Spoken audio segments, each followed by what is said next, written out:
No, my in daughter, Israel, she's already here. My she's daughter arrived on Friday. Yes, she's uh, already here. My grandchildren also are here. But yes, my husband is still there, and I've got my other grandchild and son-in-law. Yeah, they will be join us hopefully on Friday, if everything will be okay. Please God, yeah.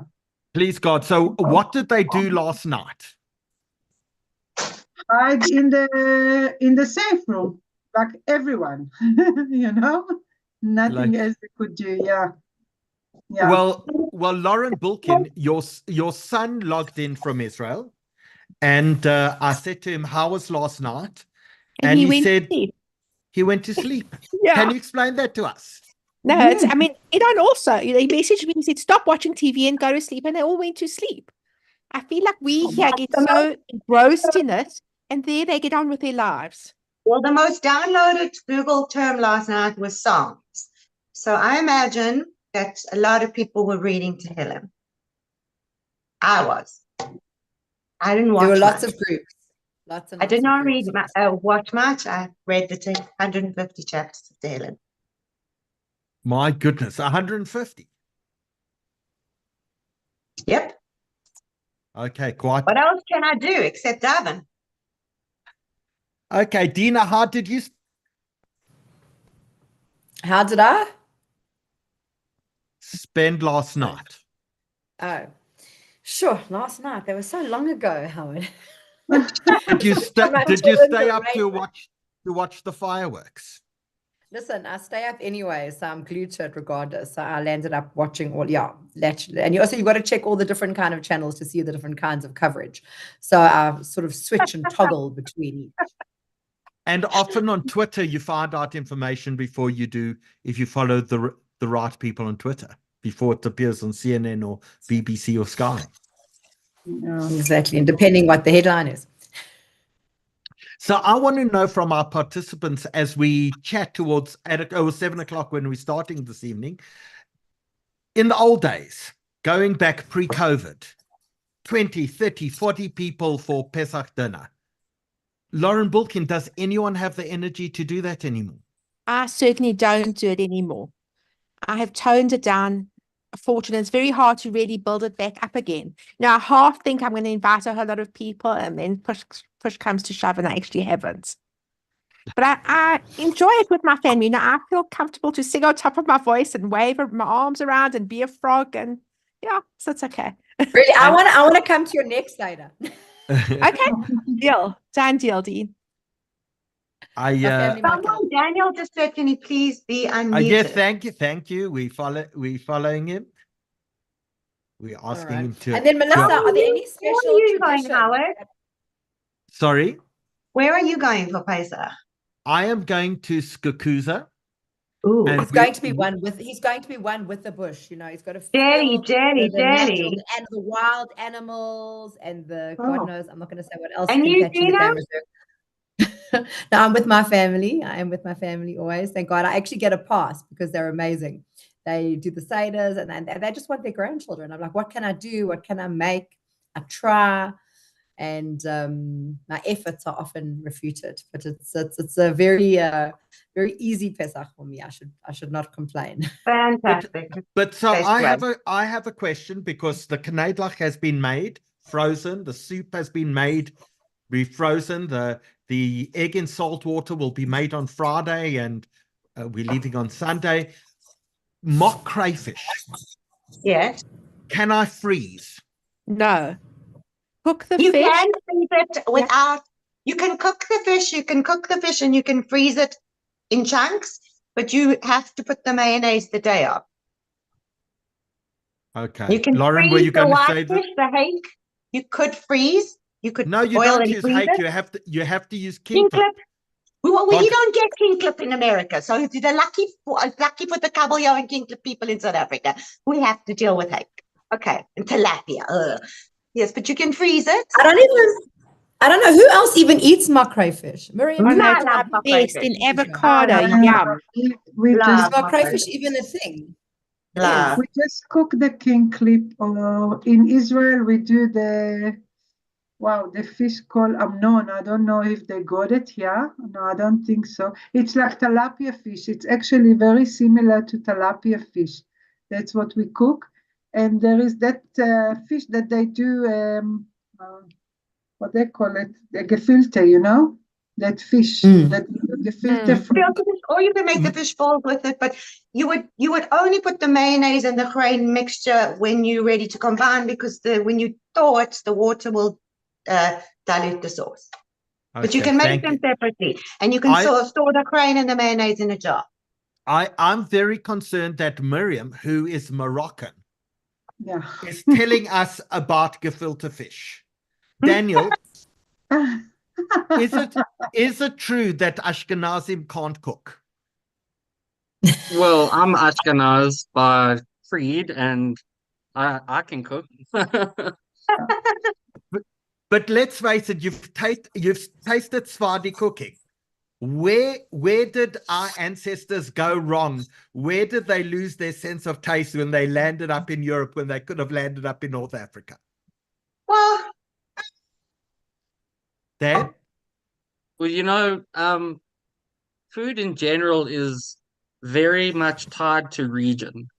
And if you look at any cuisine, it's all about what those people were able to obtain where they were living.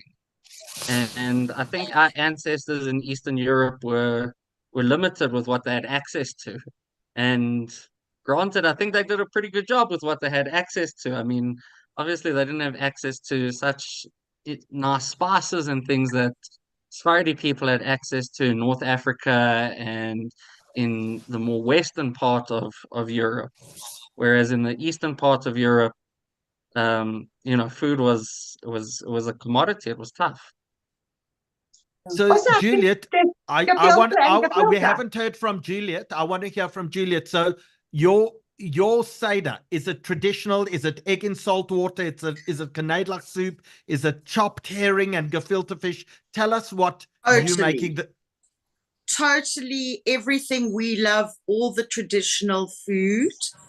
And I made it my mission to make it the most tasty traditional food that you actually can get. So people come to my house and they say they've never eaten chopped liver like this. They've never eaten gefilte fish like this, because I believe with this type of food and the Ashkenazi Eastern food can be unbelievably tasty. So I want to tell you, for Jewish Achiever Awards in 2023, Dina thought I was completely and utterly insane. But we said to Dolores, our caterer, we are going to reinvent what traditional Jewish food looks like in the 21st century. And so this is what we served.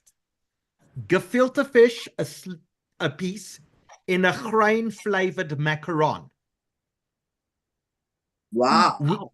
We had It was a twist on tradition. We had a chicken soup with a Canadian-flavored breadstick. Wow. We had a kichel cup with a mustard herring inside. So you bit into the entire cup when you ate the herring. We had a blinzer served with borscht beetroot soup. Dina, I'm leaving out one or two things. Do you remember what else we served? Yeah. So we served a blinzer with like a mushroom, sort of like a cooked mushroom inside of it. And then my favorite, smoked salmon with a poppy seed. How do you forget that? So this was by far the favorite. We served smoked salmon on an ice cream that was flavored with lemon rind and black pepper. Wow. And the reviews we got from this absolutely blew people away. Well, Dolores can cook. Dolores can cook. It just takes a little of the imagination of what it means to reinvent what, Tickets are available. You could have purchased it. All money raised goes to charity, goes to support the free publication and distribution of the Jewish Report newspaper. So, so One of your events. get on an aeroplane and come. We also, the first course after the amuse-bouche, we had a Thai fish served in a Thai broth.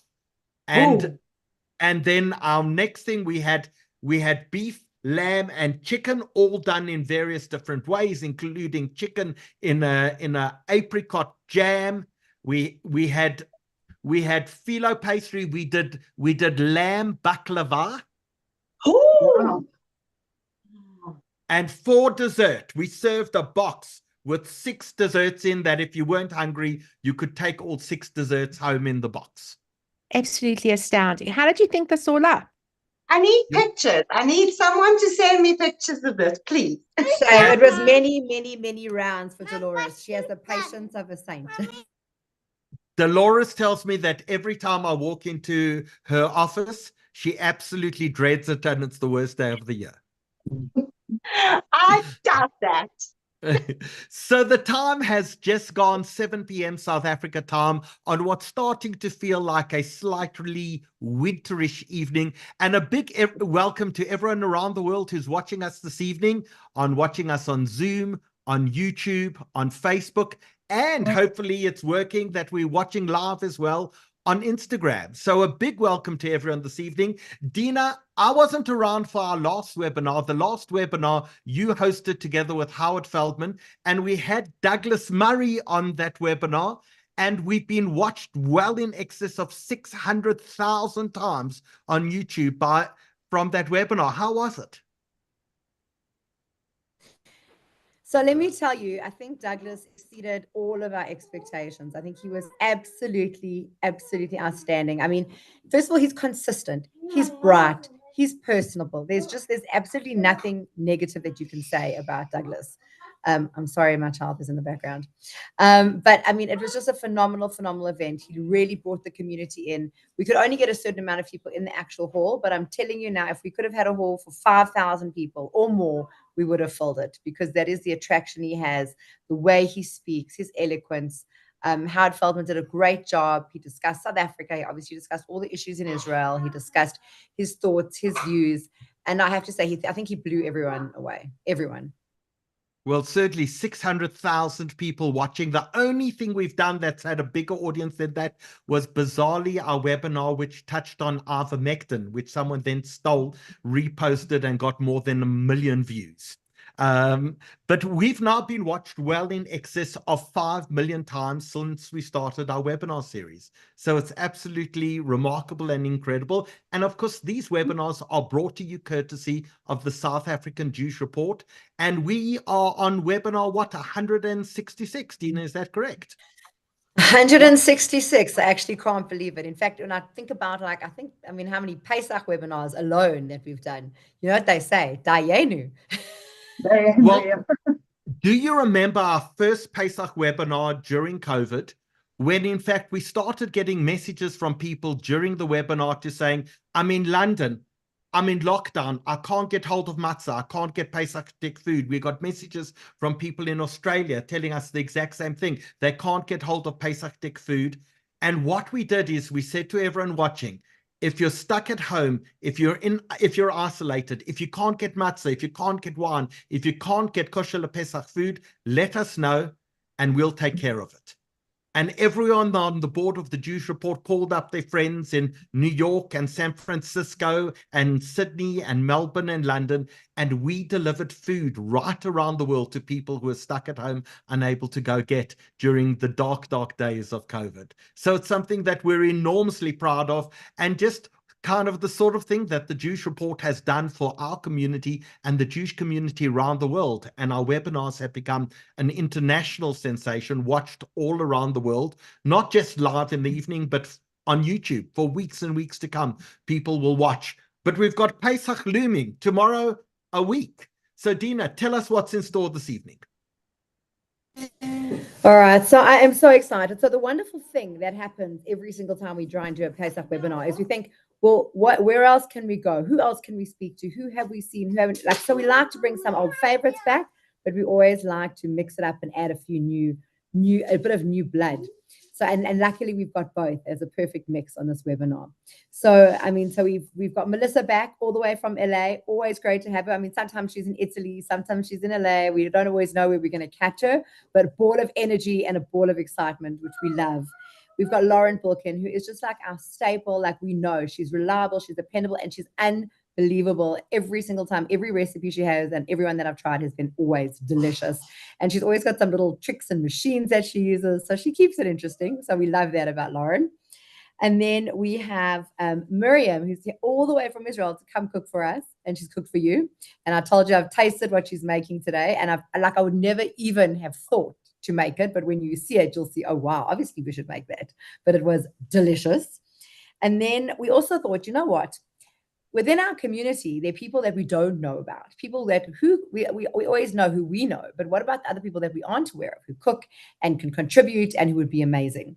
So I put a call out on JJM, Joburg Jewish Mummies, and I got a slew of names and opportunities that we could look at. And so we could only fit in 2. So we've got obviously more potential for future. But one of them is Juliet Sack. Juliet's mom is the famous Sandy Williams. So Juliet, you've grown up in a home with culinary mastery. So I'm sure it's in your blood, and she now runs a cooking school. So we'll hear all about that. And then Chef Dan also is highly, highly recommended. And he's got really, really cool recipe up his sleeve. So I think everyone's going to really enjoy that. We've got a mix of the traditional and a spin on the traditional. So I think that everyone is going to be absolutely mouth-wateringly like famished by the end of this. But hopefully we'll give you some new ideas, new recipes, and some of the good oldies. And I think that'll be really great for your Pesach, for your Seder, and for hopefully the whole week. So I can't wait to see all of it. So just before we begin, just a reminder to everyone that the latest edition of the South African Jewish Report is out and about, and you can go collect your copy at your local Spar, your local Checkers, Pick and Pay, Discam, your kosher butchery, at the schools around the place. We distribute Kosher World, of course. Kosher World. Yes. We distribute in about 220 locations around the place. Dylan, we'd love to know what's on the front cover of this week's Jewish Report. And also, next week's Jewish Report, our Pesach edition, will be out on Tuesday. So, Dylan, if you can show us the front page of the Jewish Report, it's the fact that, for example, I see Paul Kagame met with the Israeli President Butch Herzog. And the other thing is that some of the Israel haters are calling for probes into Jewish organizations. Well, all I can say is they're welcome. Come probe us. Be like an alien. We like being probed. So the latest edition of the Jewish Report is out. Please go collect a copy. If you can't pick up a hard copy, or if we run out of our Pesach edition, which is coming out this coming week, you can always go on to www.sajr.co.za, where you can either read the individual articles, or alternatively, you can go and click and download the entire edition as well. And the latest edition of the Jewish Report, the Pesach edition, will be out and available to everyone on Wednesday evening and distributed in hard copy on Thursday. So Dylan, tell us as well where we can find our webinars. Well, our webinars, you can either go onto our website, click on webinars. All our last webinars are actually there, or alternatively, you can go onto our YouTube channel and just look for the SA Jewish Report on YouTube. Click under live, click under webinars. You'll find all of our past webinars. Of the 166 webinars, I think at least 155 are there. So you can go and catch up on anything that you've missed. And we're enormously excited about our next webinar. Our next webinar after this is going to be on the 5th of May. And our next webinar is going to be with the hostage negotiator. Gershon Baskin goes to a conference in Turkey.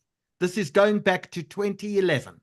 And he meets a group of Hamas people in Turkey. He goes back to Israel. A few weeks later, Hamas breaks into Israel, kidnaps Gilad Shalit, an Israeli soldier, and holds him hostage in Gaza. One of the first big hostage cases of the modern era. And Gershon Baskin picks up the phone to the people that he just met in Turkey and he says to them, let's start negotiating for Gilad Shalit's release. It took 5.5 years of negotiations, but Gilad Shalit was finally released. But was it the right thing or the wrong thing? Because one of the people that they released as part of the slew of hundreds and hundreds of Palestinian prisoners they released in return for Gilad Shalit, one of the people they released was Yahya Sinwar. And so we've got a very interesting discussion with Gershon Baskin, the person who started the negotiations for Gilad Shalit. And we've got him to tell his story on the 5th of May, as well as some really difficult questions about the current hostages and was it worth the price that was paid for Gilad Shalit. We'll see you all on Sunday, the 5th of May at 7 p.m. in order to discuss all of that. So with that, don't forget, if you want to ask any of our chefs any questions, if you're watching on Zoom, either pop a question into the chat section or into the Q&A section. We'll monitor that. Or alternatively, Dylan and Britt will be monitoring you on YouTube, on Facebook, and on Instagram. So if you have any questions or comments, please feel free to post into the chat sections there, and they'll make sure that they bring all your questions and comments through so our remarkable team of chefs can, in fact, do that as well. And Dina, just a surprise for people coming up, we're going to give away a lot of prizes tonight. What prizes are we giving away tonight? Absolutely, absolutely. So I am actually, oh, sorry, I'm trying to just sort my video and take away my blur. In my background, you should be able to see, we have got one massive Eiger air fryer. Listen, air fryers are definitely the new black. Let me explain. If you do not have an air fryer, you need an air fryer. And this Eiger one, let me explain. It has 5 versatile cooking functions, non-stick surface, adjustable temperature, touchscreen control, 8-liter capacity, which means it can put an entire chicken in it, which I have done, and it's outstanding. And it's got slimline space, and it actually looks very cool on your counter. That is an unbelievable prize. And then we so also Dina, have very 2 important Eiger. about air fryers. We checked last year. You cannot Yes. Pesach deck an air fryer. So if you want Nope, to use can't your touch air it. fryer this Passover, you need a new air fryer. And you've got a chance to win one tonight. Absolutely, absolutely. And it's an awesome one. So yeah, so that is a very, very exciting prize that we have donated by SMD Technologies, and coincidentally linked to Miriam. But we have, it's an amazing, amazing brand, amazing prize. And then we also have 2 awesome Eiger toasters. So those are also at your big retail stores. But really, really great prizes. And I think anyone tonight is on actually to get a prize. And we'll put the polls up and you'll see how you win those prizes. And we've also, so in addition to those, we have lots and lots of wine to give away, because Pesach is the time to drink your 4 cups of wine and potentially more. So we've got rosé, we've got Chardonnay, we've got Pinot Noir, anything that you probably desire, we have. So all of those will be given away tonight. And again, they'll be part of the polls, but you'll see those details that are coming up. Fantastic. Well, Dina, let's talk about some food. I'm starving. Marvelous. So there is a wonderful TikToker / Instagrammer named Sivan, and she calls herself Sivan's Kitchen. So she has provided us with a very quick video. It's a 1.5, obviously, because the world of TikTok and that generation there, I think the attention span is only 1.5 minutes. So everything's in bite-sized chunks, and this is a bite-sized chunk for Pesach. So Dylan's just going to quickly play this, and it's a little tidbit on what we can look at. It's more desserty, sweet. As promised, I'm officially kicking off my Passover. Let's see, we're just going to get to it, and here we go. As And promised, if anyone I'm wants to officially follow kicking off my Passover recipes, starting off with this tasty and easy to make matzah crack. The first part of this recipe is to make your homemade caramel. You may be pleasantly surprised to know that making homemade caramel is very simple, especially if you use this foolproof 3-ingredient recipe. And this recipe happens to be parve, but you can make it dairy if you wish. All right, now it's time to assemble. On a baking sheet lined with parchment paper, place your matzah squares. Some may need to be broken, but don't worry about that. Pour over your beautiful caramel and smooth it out, covering all your matzah pieces. Bake it for a short 7 minutes till it gets nice and bubbly. Top it off with some chocolate chunks, and as they're melting, you're going to smooth it out, making sure to cover the entire surface. Now from this point on, you can get as creative as you like and use any toppings of your choice. I added white chocolate chips, shredded coconut, and crushed pistachios, but make sure not to miss that flaky salt. Once you're done, you're gonna place it in your fridge for a few hours to harden, and then, so satisfying. This is guaranteed one of the best Passover desserts. Everyone will love this and will be asking for more. Can be made ahead of time and frozen, or better yet, how about make it, place it in a signature cake box, and bring it as a hostess gift. But for now, I'll be here, dunking my matzah crack and enjoying my afternoon coffee. Happy baking. So admit that's an innovative way. So we actually started with dessert. You know, they say start with dessert. Okay, so I've never heard of matzah crack before. Are you going to be sending out all the recipes, Dina? Absolutely. I always get asked that question. And we are most certainly going to send out all of the recipes. So stay tuned. Okay. So tell us who our first chef is we're going to be meeting. All right, before we start with our first chef, we're going to go into our first ad because we've got amazing sponsors. And as you know, Kosher World, I'm so sorry. That's what happens when you have a 2-year-old, guys. That's why you need Kosher World, because without Kosher World, you wouldn't be able to get all the things you need to manage your life and your Pesach. So Kosher World are one of our amazing sponsors. They keep coming back. And what's amazing is you walk in there, you don't have to guess. You know exactly what's kosher for Pesach. You know exactly what's kosher. So without further ado, let's run their ad. Just to add, sorry, I was there today and it was fantastic. I managed to get everything I needed, and I feel a little bit less stressed going into the week for Pesach. So good job, Kosher World.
Dina, I love the fact that Amy tells us that matzah bark sounds much better than matzah crack.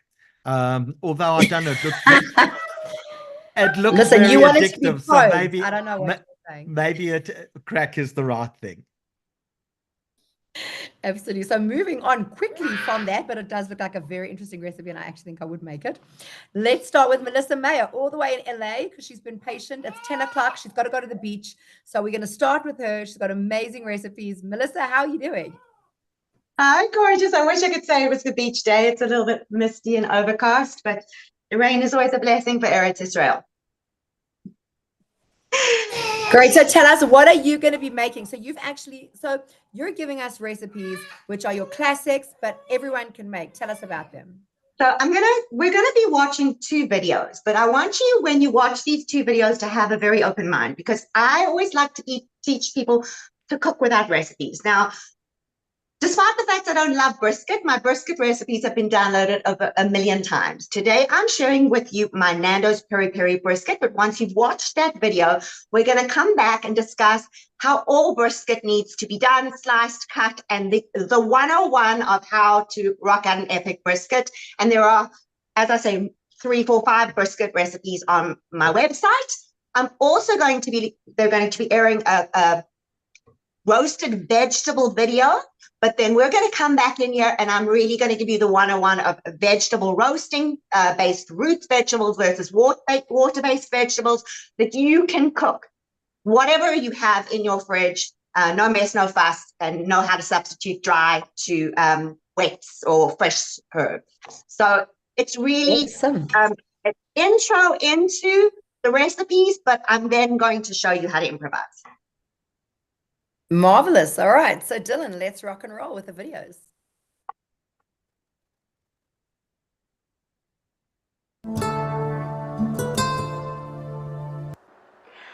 How's it? I'm Melissa Mayo, and today I'm using my favorite hot sauce on the planet, Nando's Peri Peri, all the way from South Africa to rock out an amazing and epic brisket. In a mortar and pestle, combine the salt, black pepper, mustard, cumin, and coriander seeds. Crush the spices well to form a dry rub. Generously season the brisket on both sides with the rub. In a bowl, combine the fig jam, red wine vinegar, Worcester sauce, our super secret ingredient, Nando's Peri Peri, hot water, stock powder, and bay leaves. Whisk these together to form a sauce. Slice the onions, celery, garlic, and a trio of peppers. Heat some olive oil in a heavy pan over high heat. Sear the brisket on all sides to seal in the juices. When it is nicely browned, set it aside. In the same pan, add some olive oil and cook the onions, celery, peppers, and garlic on medium heat until softened and caramelized. Place the brisket on top of the veggies and pour over the sauce. Cover the brisket tightly with a lid or parchment paper to create a steam bath. Bake for 2.5 to 3 hours, turning midway. So I pulled this beauty out of the oven, and the way I know that it's ready is that it's knife tender, which means I can put a knife in and out of it and it comes out without much resistance. What you want to do when you cook meat is always remove it and tent it while it is cooling. That allows the juices to redistribute, and so we're going to let the brisket hang out on a baking sheet and let it cool. You can let it cool overnight in the fridge as well before cutting it. If you look at the sauce, it's a little liquidy, so we're going to put it on the stovetop now and let it reduce till it's soupy. Once the meat is completely cold, use a sharp knife to cut thick slices against the grain. Place the meat in a baking dish. Pour over the thickened sauce and garnish with some fresh chives. So by far the hardest part of today has been waiting for the brisket to cook. And now is my favorite part of cooking, tasting. So I'm going to grab a piece of this yummy, succulent meat and some of the peppers and onions and veggies and sweet potato, and I'm going to give it a real taste test.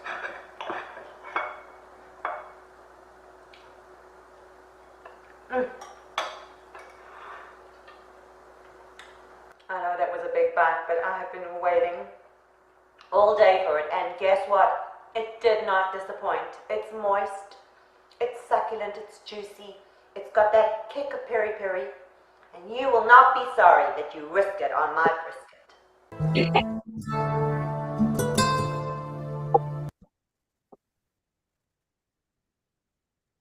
So, Melissa, I have two questions. Is that normal brisket or is that pickled brisket to start off with? That's question number one.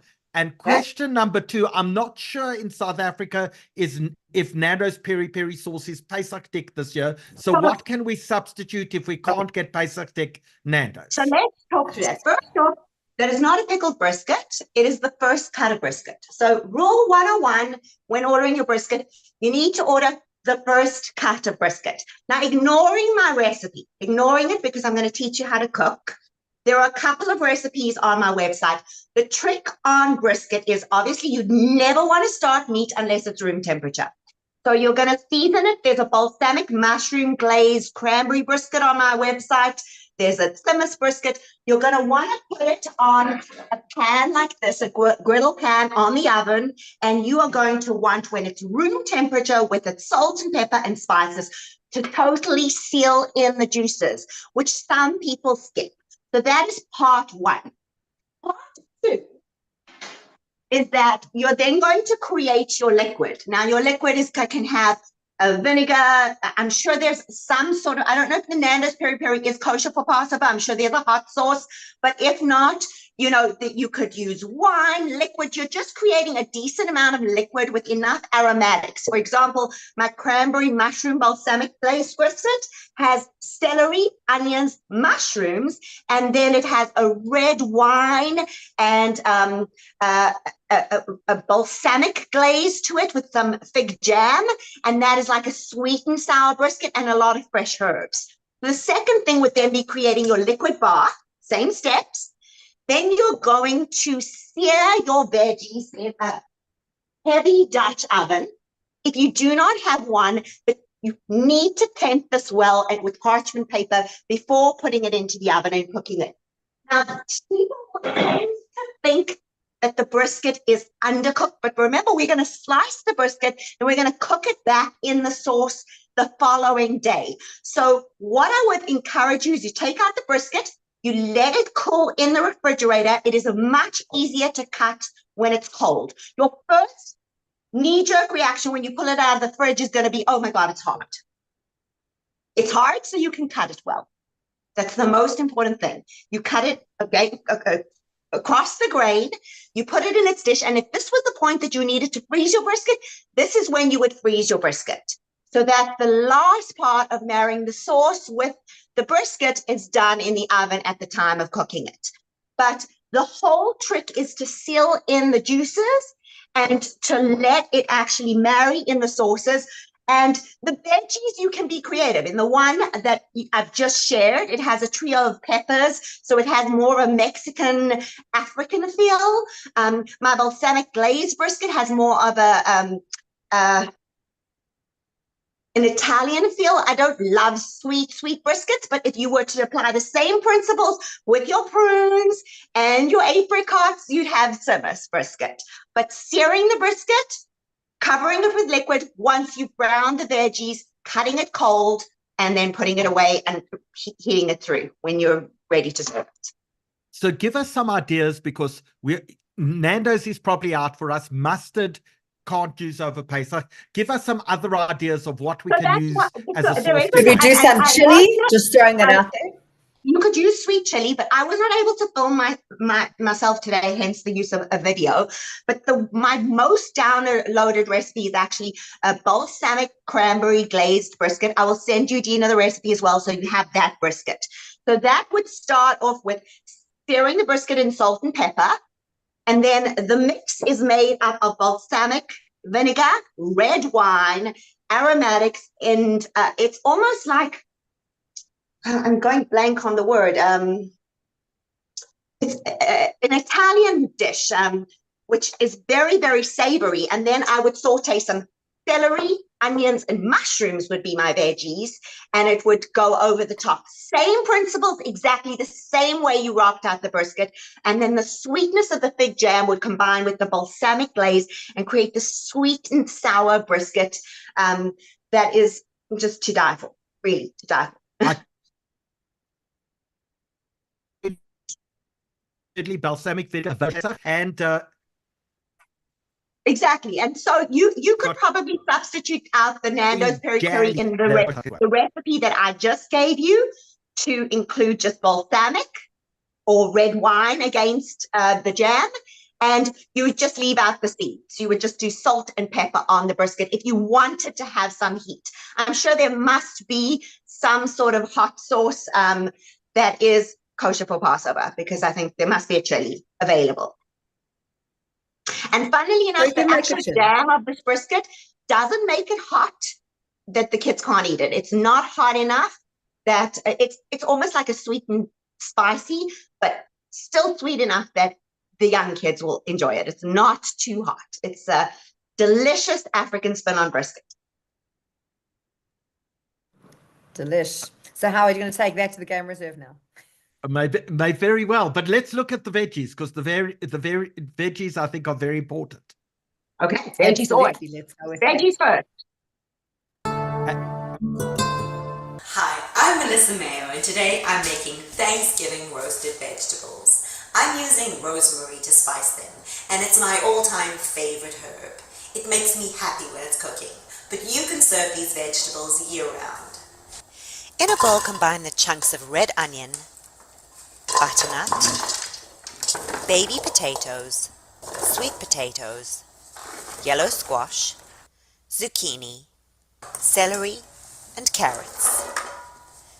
Drizzle with olive oil and sprinkle with fresh chopped rosemary and garlic, whole grain mustard, brown sugar, balsamic vinegar, salt, and pepper. Toss the veggies well to coat them with the oil and spices.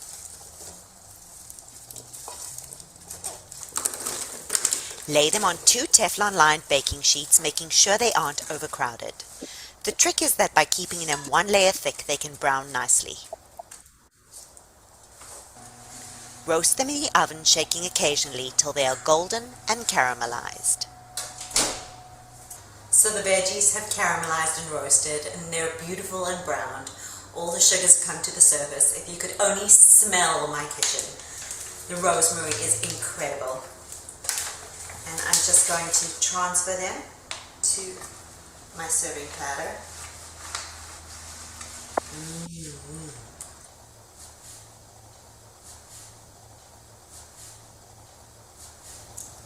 The sugars have caramelized and the vegetables are simply brilliant. You're going to be falling for these full vegetables again and again.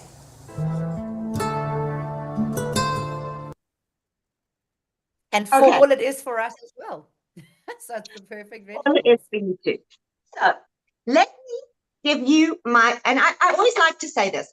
I believe that everyone is a chef, a master chef, and everyone can cook without a recipe. So my 101 for vegetable roasting is to make sure that your vegetables are equal size and 1 layer thick. So for example, here I've cut some roasted root vegetables. So you've got your sweet potatoes, you've got your carrots, you've got your onions, you've got these root vegetables. Now, root vegetables are less water dense. This is your butternut squash. They don't create as much water when they cook in the oven. So they cook at a different rate to what would be your water-based veggies, which are kind of your Italian veggies. So here I've got, my eggplant and my zucchini and my squash and my peppers and my tomatoes and my onions and actually even my mushrooms and but this is all like wet-based veggies. Now, in the recipe you saw that I shared, there was a combination of some of the squashes with some of the root vegetables. But I wanted to show you how easy it is to break them apart. For example, if you were serving your brisket and you needed like a hearty base, like potatoes or sweet potatoes and something like that could stand up to a brisket or a chicken, something that could be really, really meaty and hearty, these could be your vegetables. And this is the point at which you become your own chef. You could decide that you would like these to have the taste of like a sweet pumpkin pie.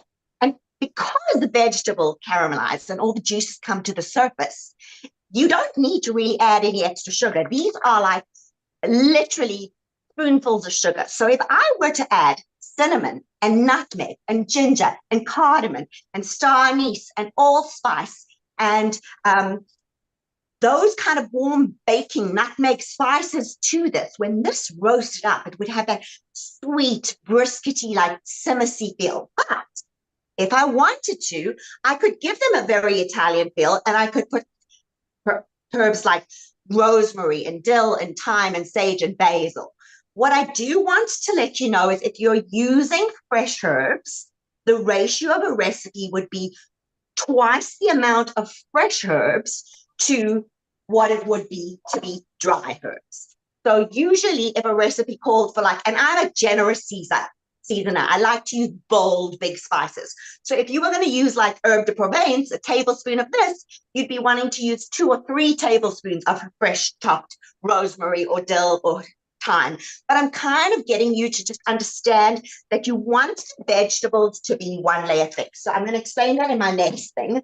And then depending on what you're serving them with, if let's say, for example, you wanted to serve these root veggies with some salmon or some chicken, you'd have them chunkier. But let's say because quinoa is kosher for Pesach, that's right? Couscous is not. Quinoa is kosher for Pesach. Correct. If you Correct, wanted yes. to, you could cut these a little bit smaller, and when these were roasted up, they would be a delicious roasted veggies. Let me show you a size I would cut them to. So I would roast them a little bit smaller if I were going to make like a quinoa salad with them. So the chop on it would be smaller when I roasted them. And then I could toss them with something like a red quinoa and have this delicious, hearty, beautiful salad. And again, these veggies, you know, you've got your olive oil, you've got your rosemary, you've got your thyme, all of your spices. But here's the thing. Here's the baking sheet. This is the 101 of vegetable roasting. I've cut them. Let's say I've added all my spices and herbs to the bowl. I like this of being able to come into the bowl and toss them. But look what happens if I put them on a baking sheet. Look how high that is. And this is what I want to teach you. If I were to put that in the oven, I'm going to have soupy, uncolored, very, very, very bland, mushy vegetables. The way to get the brown, golden, caramelized color, and that applies whether I'm cooking root vegetables or I'm cooking a water-based vegetable like this, is to have them one layer thick. So again, I cannot give you an exact recipe because you could be having 6 people at your Pesach Seder, or you could be having 60. And depending on how many people you're having will depend on how many vegetables you're going to roast. I'm going to a friend and I'm making roast vegetables. And I can guarantee you that I will have probably 10 to 12 trays going at a time. So you see, one layer thick. So this is the point at which you will then break your veggies out onto plates that they're one layer thick, remembering to leave enough space around each of them, believe it or not, to get the color. So you should see the parchment paper underneath the baking sheet because it has that space around the veggies that allows the oven to give it color. I like to cook high, 450, go in once, give it a shuffle and a shake, and that's it, done. Parchment paper is also super, super amazing in that you can pick them up once they're done, transfer them into your bowl, and you're good to go. So hopefully with these basics, you can now just become your own chef this Pesach and stop stressing about the recipes and focus more on what you can find in season, what looks great, and what you want to put on the table. And remember, the same rule applies across all vegetable roasting, and you can take it to Italy, Spain, Japan, or you can make it super delicious and desserty so it tastes like pumpkin pie. So we've got questions coming up. Great question. How long do you bake the veggies for? Yes, both Michelle and Belinda wanted to know how long, and don't forget to tell us on what temperature. Okay. Exactly. And here again, Howard, you're going to hate me. Here again is my my kind of depends. A chef kind of feel to cooking. So I like to cook things fast and furious because I'm in the kitchen for a certain amount of time. So I put the ovens to 450, okay? And I put all the ovens to 450. But even if the oven was 450, if I were to put in one baking sheet at 450, it is going to cook very differently to 3 baking sheets at 450, okay? If I kept the oven at 375 and I put one baking sheet, it's going to cook very differently to if I put it in at, 3 baking sheets. I just have to stop. So you. that's Fourth, I need to translate into South African. So that's Fahrenheit is 330, 340 degrees centigrade. So 200 or like 150. 220. Okay. Temperature versus the lowest temperature. 200. I'd say the range is 150 to 200, like on a normal. Okay. So if I were going to go in with like 3 of these baking sheets at the whatever, it would be like 250 for you. 200. Fast and furious. My advice is it all depends on your oven. I've cooked with Vikings, GEs, Bosch, Wolf. No 2 ovens are the same. So you're going to put it in. I like to cook it high. I like to shake it midway. And when do you take them out? When they're brown and golden and caramelized.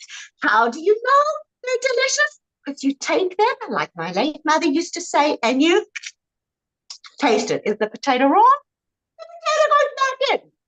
Your taste buds are meant to guide you on this, because if you're having 5 people for Pesach or you're cooking for 50, you have a very different amount of vegetables that you have to cook with. So fast and furious, out on the oven, shaking all the way, and taste being your guide. You'll know what it needs, and taste on seasoning. Like at the end, the vegetables don't have enough salt and pepper. And then the most important thing, before serving everything on your Pesach table, a very generous glug, glug, glug, glug, glug of the best Italian olive oil over everything that you can possibly drizzle it, because this is the finishing sauce that is the gold that brings the dish home. Did that answer you, Howard? It does. Estelle tells us it And depends time. on size, but apparently I've heard before that size doesn't count. That's true. It depends on the vegetable, Howard.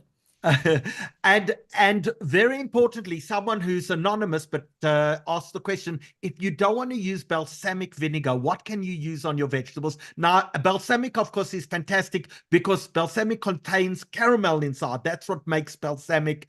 So what can you use instead of balsamic? So if your balsamic has caramel in it, you don't have a good quality balsamic. It shouldn't have caramel in it, so no, then you didn't buy the good balsamic, which will always That's have a real Italian one. it'll always have the blue and yellow Moderna label on it. But if you don't have balsamic, then you're not obviously adding like acid to your vegetables. But if you wanted that balance of acid to whatever, so again, can you put lemon juice on? Can you put red wine vinegar, lemon juice? Can replace apple cider vinegar, can replace a lemon, can replace any sort of. So I would rather you understand that all acids are acids. A squeeze of lemon will do the same if you're wanting to add some acidity to the dish. You might just want to be keeping it totally sweet and delicious because you've got a yummy tzimmus prepared and you want it to be like all baking spicy. There would be no vinegar in the mix at all if those were the direction you were taking your vegetables. But vegetables are like a sponge. They will absorb whatever you throw at them, whether you're throwing at them this, or let's see if I can actually flip this into my spice drawer without making it all crazy, or you're using dry spices. It's really that the spices are like the medicine cabinet of the kitchen, and you play with them based on what you're trying to create. And that's what I'm hoping to give you, is a guide to be your own chef this Pesach. It's the love, amazing. It's the love and the amore, which is the most secret ingredient that you can put into the food you're serving this Pesach, which will nourish those people you're sharing it with. The amore is the secret ingredient. Everything else is just logistics. And of course, we learned from Estelle that size does count, but that's for another webinar. And also, Aubrey says, Mel, you're amazing. Love your recipes. Have a meaningful, good Pesach. Take care. Lots of love, Barbara. And that's from Bernice Berson's mom. And you also beautiful. And also wanted to say that on my website, if you were to go to melissamayo.com recipes, you can search by category. You can just put in brisket. It'll pull up all my brisket. It'll pull up all my veggies.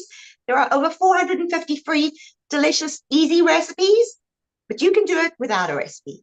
I believe in you. Fantastic. Thank you. And all your details will be put in the chat as well. Last question. Brisket, you showed us earlier, can be very stringy. Is cutting across the grain the way to make it less stringy and less stuck in your teeth? The trick is to get the first cut of brisket, first and foremost, and definitely to cut it across the grain, 1000%.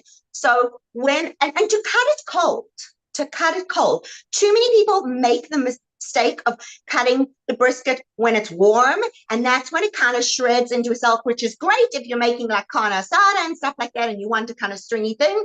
But actually putting the brisket when it is cooked into the fridge, letting it cool and cutting it when it's freezing cold. I know your first thought is going to be, oh my God, the brisket is hard. But remember, I said to you, you put your fork or your knife into the brisket.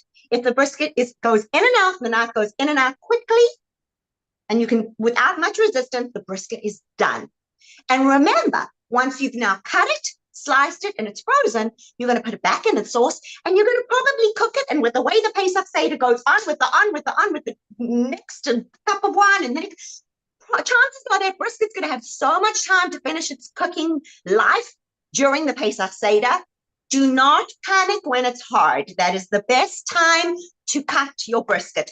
Do not panic when it is rock hard. Okay. Cut it Mel, whole. go to the beach. Go to the beach. Thank you. That sounds delicious. I'm starving already. All right. Thanks so much. Thank you. Thank you for having me. Why? I'm muted. I'm We've muted, lost Mel. I'm this. sorry. I muted you. Forgive me. But enjoy the beach. Have a wonderful time. All right. No, yes, our mouths are watering. So I think before we go into our next one, Mantis have been with us through all our webinars since the beginning of COVID. They even, in fact, the advert we're going to play, we specifically asked if we could use the one that we originally used to take us back to the days of COVID to show us what they did, how they did it, all the amazing work that Mantis did. So let us roll the Mantis ad, and then obviously as our sponsor, and then we'll be back with you shortly.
There we go. Thank you, Mantis. And Dina, just to remind everyone, all the recipes tonight will be sent to everyone who registered as well. Absolutely, because we get requests and requests, so we make sure that we do cover that one. Don't you worry. So Howard, as we know, obviously we've been going through our webinars.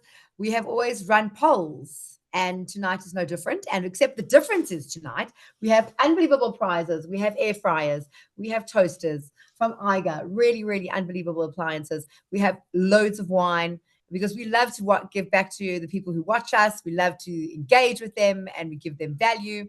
So we are going to run a quick poll now. And if we can put up the poll so we can discuss it. So obviously also all of us do this, as we have previously mentioned, out of our sense of community service and our commitment to the community.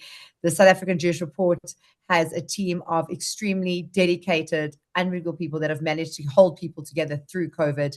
And we have managed, even through COVID, to get through some of it with the donations from all of you. So as we carry on with this, the option for the poll, donate with entry option. I would like to donate to the South African Jewish Report and stand a chance of winning a prize. Please send me donation details. 1 entry into the draw, 180 Rand. 3 entries into the draw, 360 Rand. 5 entries into the draw, 540. 9 entries, 900. 10 entries, 1,800, or another amount. Any amount that you guys give us, help us do the work that we do, help us pay the professional staff, and help us create this quality newspaper, quality publication, and now obviously media channel that we bring to you all of the time. So please feel free. We're going to leave the poll up for a few minutes. And Dina, just to remind people what they can win. So you've got lots and lots of wine you're giving away. You've got an egg fryer, not an egg fryer, an air fryer. An air fryer. You can fry an egg in an air fryer. An air fryer. You've got toasters that you're giving away. And just so people who are watching us know, of course, we've got editors and journalists and people who we need to print and distribute the Jewish Report. None of that happens for free. Ultimately, someone has to pay.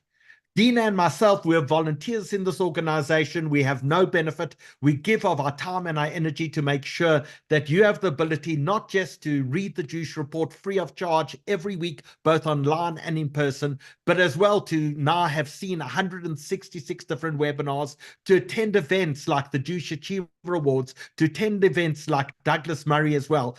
All of that takes money. And while our volunteers can do whatever we can, it costs money to have a hall for Douglas Murray. It costs money for cameramen to be able to broadcast. It costs money for us to bring the internet in to be able to broadcast the Douglas Murray event. It costs us Zoom licensing fees. Printing alone per edition, printing and distribution, is about 100,000 Rand per edition, or more than 100,000 Rand per edition we put out. And we put out, what, 45 editions a year. All of that costs. So we would love you to join the family and join with us and be part of the Jewish Report family, so we can continue to deliver these remarkable services to our community. But it really does need your help. So if you're able to, please give generously. Absolutely. Now, getting back to the cooking. All right. So those prizes again up for grabs, and we'll announce them within the next week and in the Jewish Report on our upcoming edition. But Lauren Boolkin, so great to see you again. You are always ready to cook. It's your total passion. And so ready to eat.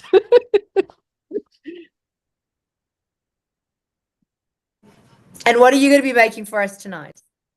So I'm doing the traditional soup and knedlach, because I just feel that we need to get back to what our bobbers made, and back to the Lithuanian recipes that we were talking about, and the moreish fish and the simmus and the gefilte fish. And I just think that if we don't preserve those recipes, they're going, they're not going to be around in 20, 30 years' time. Absolutely. So, Lauren, and as we said, I have important questions. Some people's knedlach are light and fluffy. Some people's knedlach are harder but maybe more tasteful. What is it that creates knedlach to either be hard or soft? My mother used to do it and touch it and feel it, and she used to go, "This is perfect." I can't do that. I do exact quantities that I got from my very good friend. The recipe that I do on my video will never flop. Whoever I've given it to has come back with the most perfect knedlach. But it's also a preference, Howard. I think how much you like, how fluffy you like it, or how hard you like it. And some people put what they call an ashoma, which is that cinnamon or whatever in the middle of it. And so what do you like? Do you like the hard or the soft? Yeah. I actually like light and fluffy, but I often find them are completely tasteless. So my knedlach, I don't know. The salt, the pepper, the cinnamon, and taste the batter. It doesn't taste so bad. Taste it, make sure you're happy with the way it tastes from a seasoning point of view. And then you're good. So Lauren, I don't know about your knedlach, but my knedlach has got ginger in, has got cinnamon in, and has ground almond. Very important for both texture as well as flavor. And don't forget some parsley, either fresh or herb, in, and you can almost adjust slightly all your combination to kind of give you the feel that your bobber made it for you. But one of the questions that Lee's just asked is, can you make knedlach in advance and freeze them and then boil them in salt water or in the soup on the night? So what I do is I actually boil my knedlach in the soup straight away, because what happens is they drink in that flavor of the delicious soup. And then you can freeze the soup with the knedlach and just reheat on the night, and they are absolutely perfect. Or I know many people who do make their knedlach and then just boil it in the soup on the evening after they've unfrozen them. But you can freeze knedlach. They do freeze. 100% you can. But you can't freeze moreish fish. That's something I learned today. I will make my fish and my sauce separately and take it with to Skukuza. And at the Nyati house in Skukuza, if any of you are around, please pop in to have some knedlach and moreish fish in Skukuza for first and second night Seder. Marvelous. So should we get onto the video and see what else we can discover?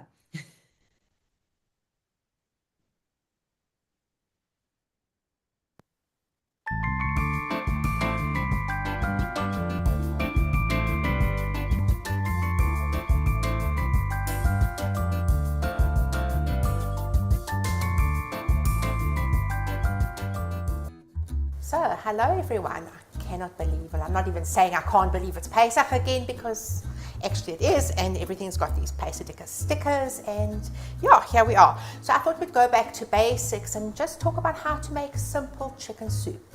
Because in reality, by the time you actually put the chicken soup on the stove and cook it yourself, it's quicker than going to the shops and standing in the queues and waiting and ordering, and it really is a 5-minute exercise, and I'm going to show you how to do it.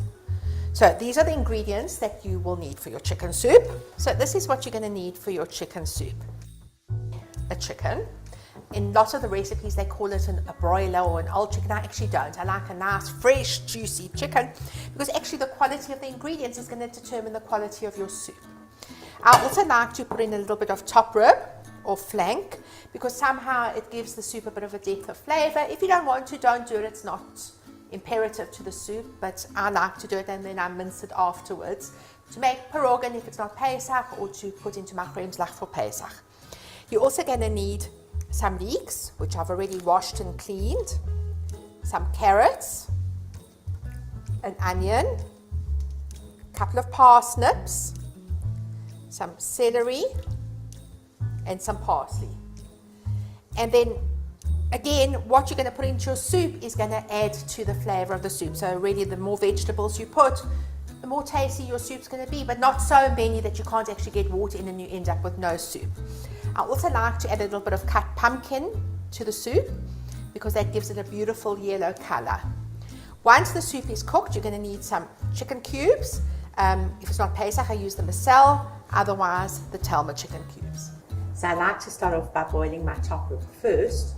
The reason being is that the bones produce a little bit of scum. That's that fluffy white stuff that comes to the top of the water.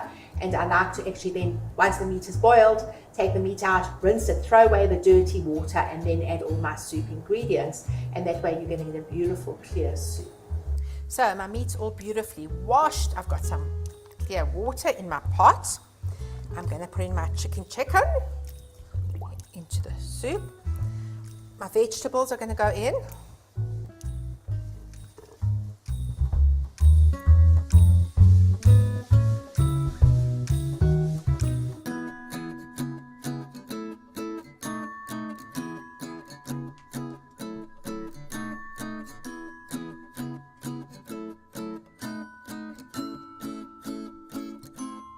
And that's it. A 2-minute exercise, and I'm going to have the most delicious chicken stock that will make enough soup for 2 Seders and the Friday night as well, and you might even have some spare.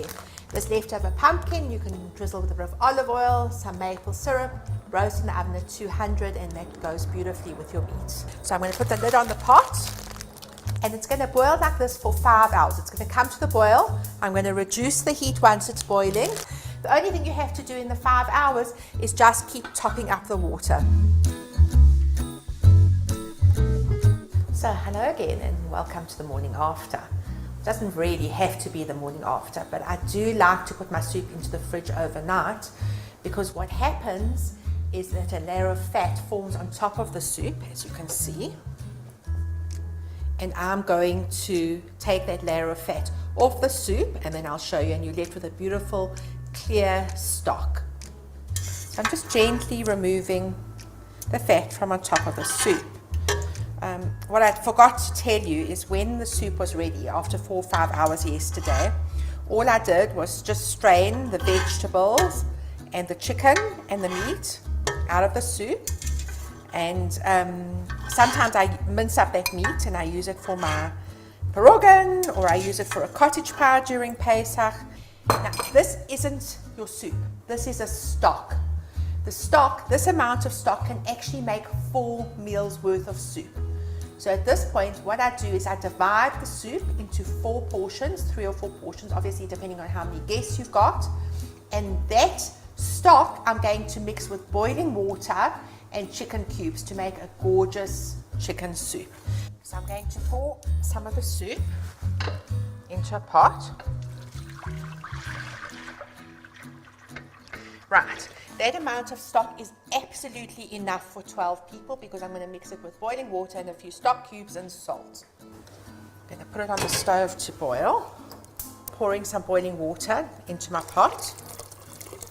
pretty much towards the top of the pot.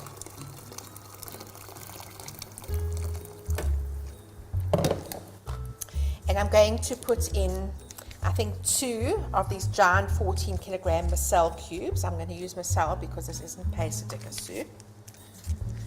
And I much prefer the macel during the year. To start, in a spoon and a half of salt. And I'm going to stir this and bring it to the boil. So I'm going to stir until it dissolves. Made a mistake. You see, I've got a beautiful look, clear soup. No fat, no globules of anything, and it's absolutely beautiful. The chicken stock can actually be used when a recipe calls for chicken stock, so you could freeze them in small containers and use that as a beautiful homemade chicken stock. So I think it does need another cube and just another half a teaspoon of salt. So let's put that in. There we go. Much more efficient.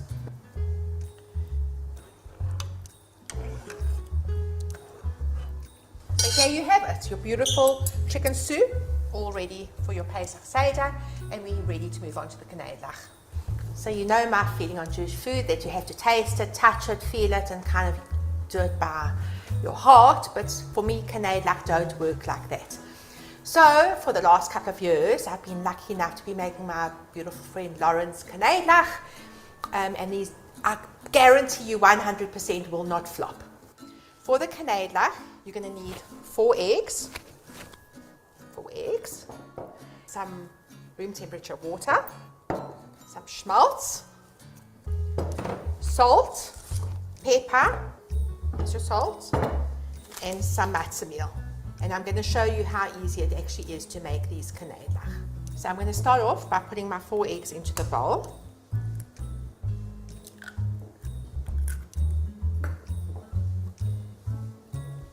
To that, I'm going to add 4 level tablespoons of schmaltz. This is the Boolkin schmaltz. A tablespoon. 4, 1, 2, 3,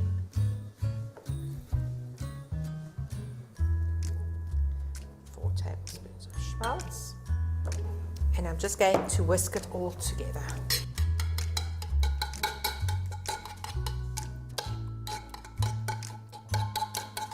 There's your beautiful egg and schmaltz mixture. To that, I'm going to add 4 tablespoons of tap water.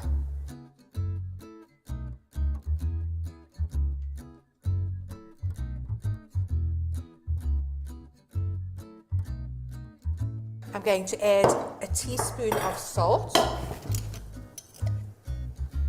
I think about a level teaspoon because the soup has salt and the knedlach are actually going to drink the salt from the soup. A little bit of black pepper. A pinch of cinnamon. Let's do it like this. I would normally just gooi, but I think I better be careful. Pinch of cinnamon. And 4 rounded tablespoons of matzo meal. We're going to add 14 rounded tablespoons of matzo meal to the mixture. I'm just going to give this a mix up.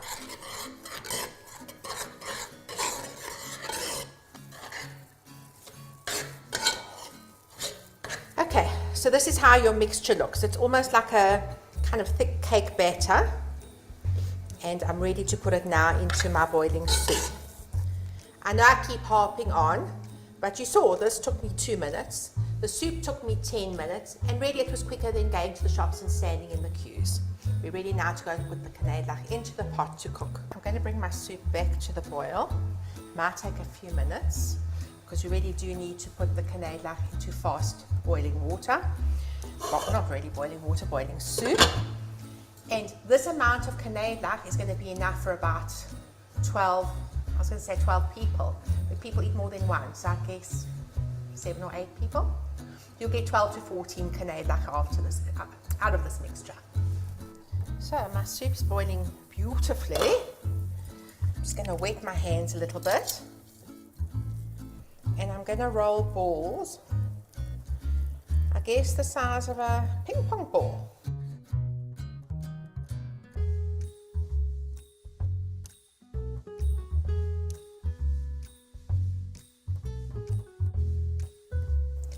Here we go, my beautiful knedlach.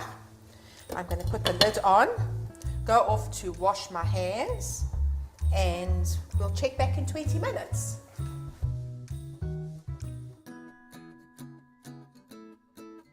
So the 20 minutes has gone by, and I managed to restrain myself, remarkably enough, from opening the lid. And now I've got to restrain myself again and not eat one because they look luscious, delicious, and buttery soft. Look at this. Soft as anything. Beautiful, delicious knedlach. Happy Pesach, everyone.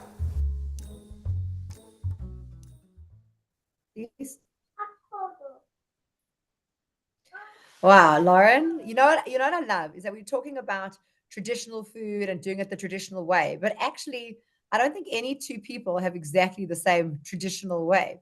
Like I actually I've never seen top bread added to chicken soup, and I know there's always the conversation or the discussion, the whole chicken versus the carcass, and everyone's got their own opinion on what works, and then putting the vegetables back. You don't put any of the vegetables back. Some people mash the vegetables. No, I like a clear soup.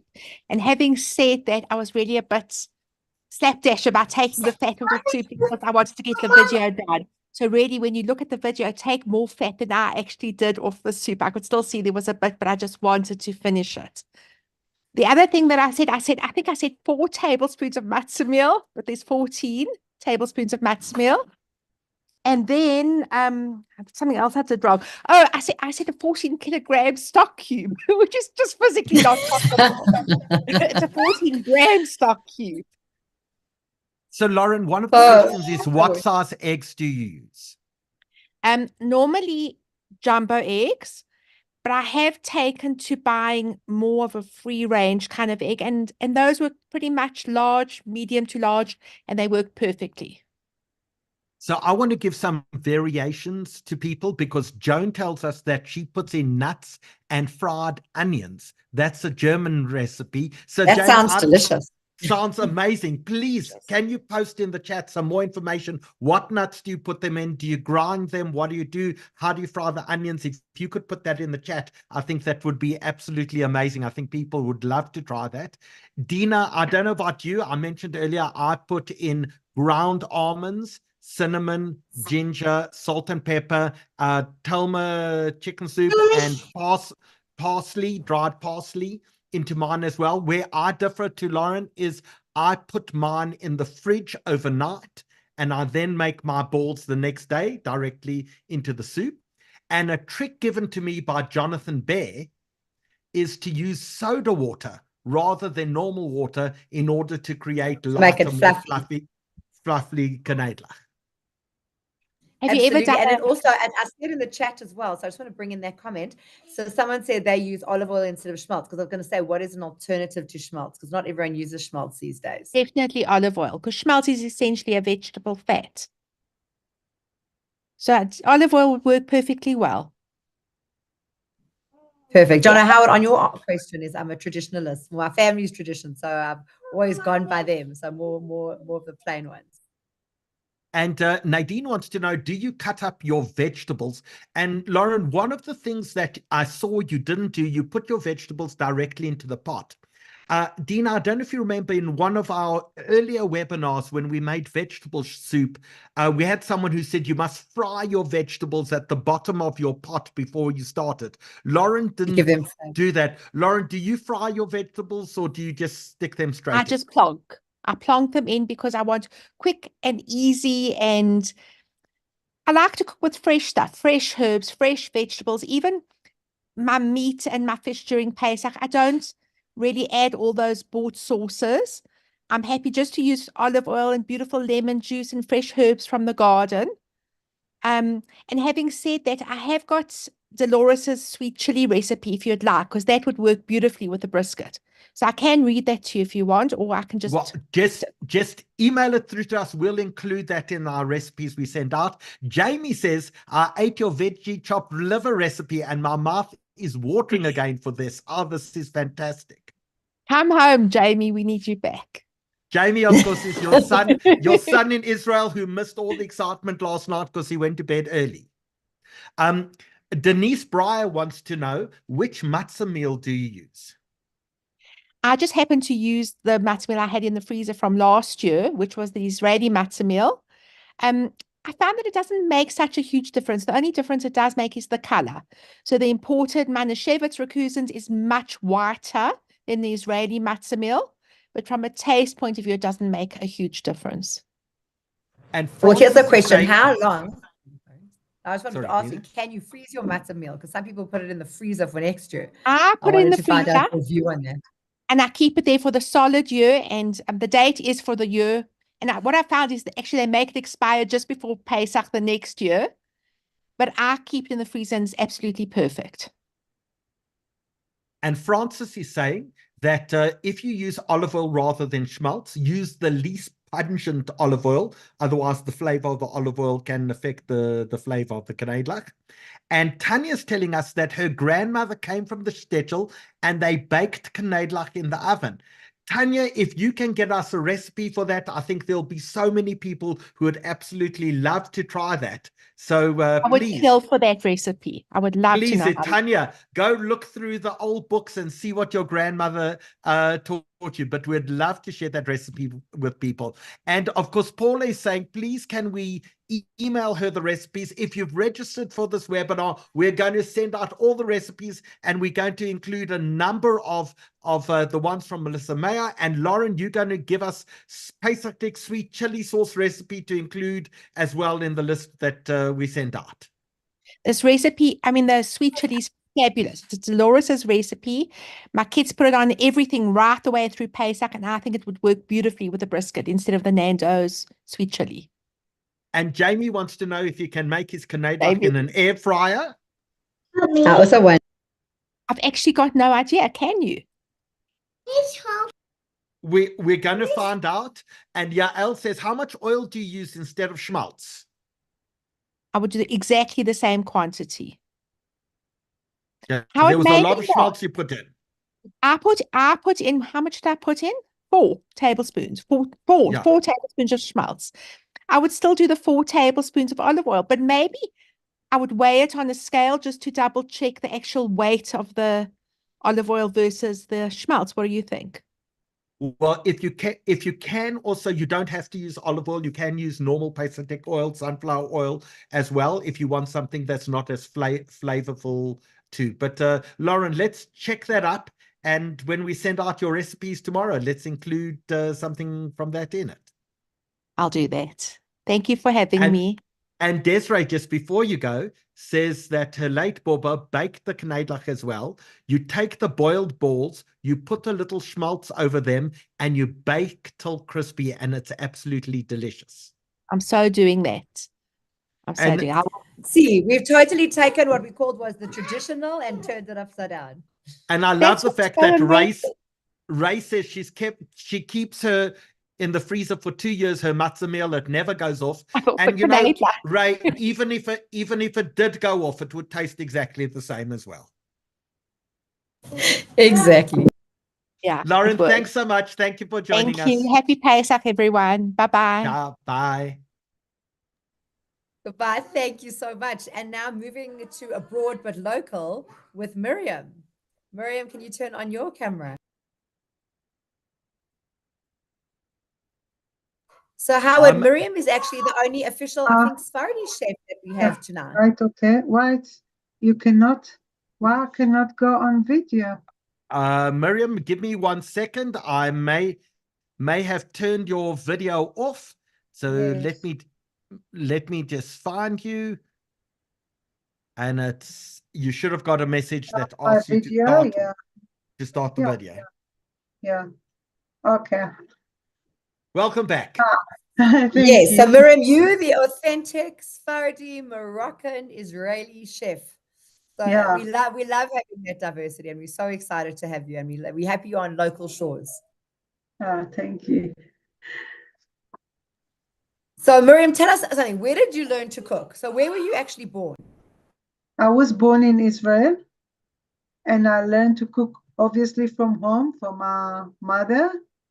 And yeah, we used to traditional Moroccan food because my mom came from Morocco. She immigrated to Israel, so she cooked all the Moroccan food. And that's what we ate, like for Pesach and every day. We ate So what's an that. everyday dish, like an everyday Moroccan like dinner? What is your favorite thing to cook? Okay, couscous, it's a very like famous traditional dish that people are cooking, you know, and my mom used to make it delicious, really delicious. And, you know, even Moroccan, there is different areas, so the cooking, it's slightly different. So in our tradition, in my house, we used to eat couscous with sugar and cinnamon, you know? We cooked it with all that veggie soup and everything, and we used to put some sugar and keep cinnamon, yeah. But other Moroccan, they don't even know how can you eat couscous with sugar and cinnamon. But that's how it was in my house. Anyway. So Miriam, having traveled through Morocco, couscous is a traditional Friday night meal in Morocco because you feel very full. It's almost like the end of the week meal in many Moroccan places. But in my house, it wasn't on Friday because Friday night we cooked fish, Moroccan fish, we cook meat, chicken, stuff like that. But couscous we used to cook like during the week, or maybe, you know, in our tradition, when you move to a new house, it's like a blessing to cook a couscous, and we used to eat couscous for like housewarming. Yeah. All right. Someone And now sent tell me- us about Dina, someone sent me a wonderful meme of two kids sitting on the back of a truck, and the one kid says to the other, "Did you say a blessing before you eat?" And the other kid says, "I don't have to. My mother's Sephardi, our food tastes perfect as it is." I love it. I love it, love it, love it. That's- Okay. and true. But I also wanted to ask, see Miriam because she knows it's true. I wanted to also, you do the mimuna as well. So I don't think any of the Yes, Ashkenazim we are do that the familiar. Tell us what mimuna, yeah. mimuna is. Tell us what Mimuna, we mimuna do is. mufleta. You know what is mufleta? It's like a dough that you open like this, and then you put in a frying pan. And you eat it with the butter and honey. And actually, mimuna, it's all sweet, all about sweet stuff, like that Moroccan cookies that are very sweet and all that stuff. Yes, we do it. Right. So yeah, very unfamiliar. So tonight for Pesach, you are making us something which I tasted earlier, which I was like blown. It was so delicious. And you told me it was so simple, but it was so, so delicious. Tell us what you're making for us tonight. It's like a matzah roll with mincemeat inside. And it's very easy, very quick. It's really easy and quick. It's the easiest thing to do. So I'm sure everyone that watched that video can make it. It's very easy. All right. Cool. Yeah. So, you know, let's watch it and then we'll come back. Okay, thanks. Good morning, everyone. Now we're going to do matzah wrap with minced balls. So first, I chop the onion, small, small, small. And in the meantime, we can put some oil into this on the stove that we can fry the onion. Let's put some oil to fry the onion.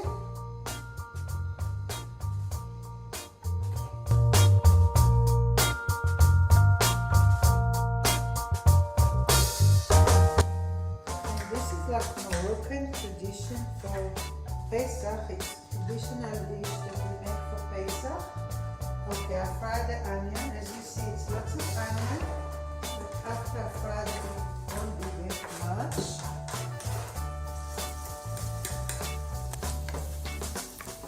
Okay, now let's put some spices into the mincemeat.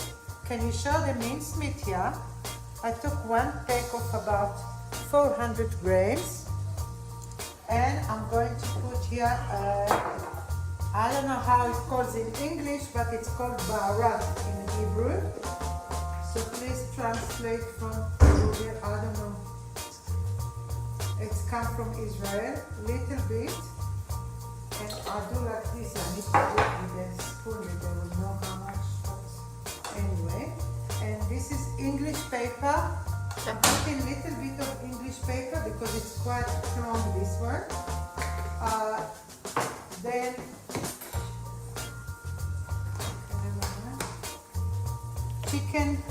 chicken powder.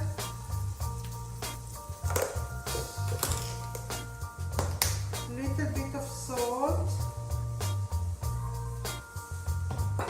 Now let's mix it. Come please come closer. I need to mix it with all the spices that it can taste nice.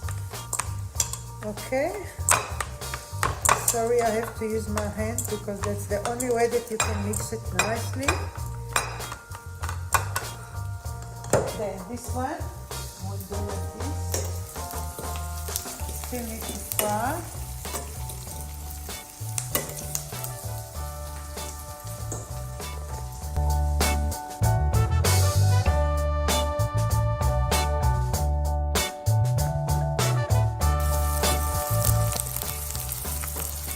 Oh, and in the meantime, I need to wet the matzah because matzah need to sit about 20 minutes with the water. So let me wet the matzah nicely. Yeah. Lot of water, as you see. It needs to be very wet. And now I'm going to put it into a clean towel. Kitchen towel, but it must be clean or even brand new. Yeah, let me fold it nicely. Soft. It will soften it. Now, let's put the mince meat. Now, I'm mixing the mince meat in, and you break it like this because otherwise it will be big pieces and you don't want it. You want it to be like spread all over in a small.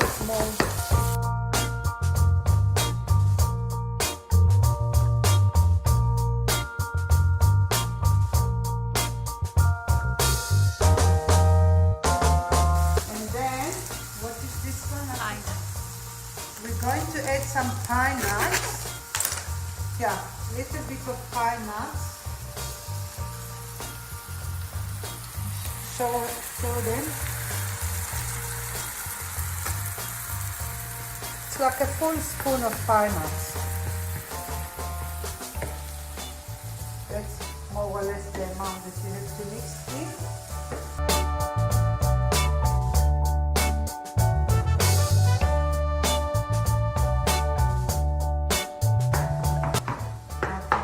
Ready. We mustn't cook it too much because we need it like this. Okay, now it's fine because we're going to fill it into the matzah. It will be filled into the matzah, and then we're going to dip it in an egg, and we'll fry it. We need all the oil to go off that. So let's put it in here. That the oil will come out. Sorry, forgot about it. It must come out. All the oil must come out. We don't want so much oil in there. So first we let the oil come out of this. Okay. Now I took 2 eggs. I mix them, I shake them, and I leave it here on a plate. Now, frying pan with oil. Now, we put the oil on the stove to get hot. We shake 2 eggs here, and then I put some of that minced meat. Show that minced meat, please. Yes, into the matzah that I took from there. And now I start to roll it like this. Then I will dip it into the egg. You see, like this, good. And then right into the frying pan. Okay, now we put some minced meat here, and then let's roll that nicely, like this, good. And then let's put dip it in the egg. That's the second one. Going well. Now, minutes to fry from the other side, to be fried. Let's bring that please. Yeah. Now, let's put here pepper towel, just to absorb the oil from the matzah. Yeah, look stunning. Really beautiful. Look at this, that's beautiful. We put it on that pepper towel just to absorb this.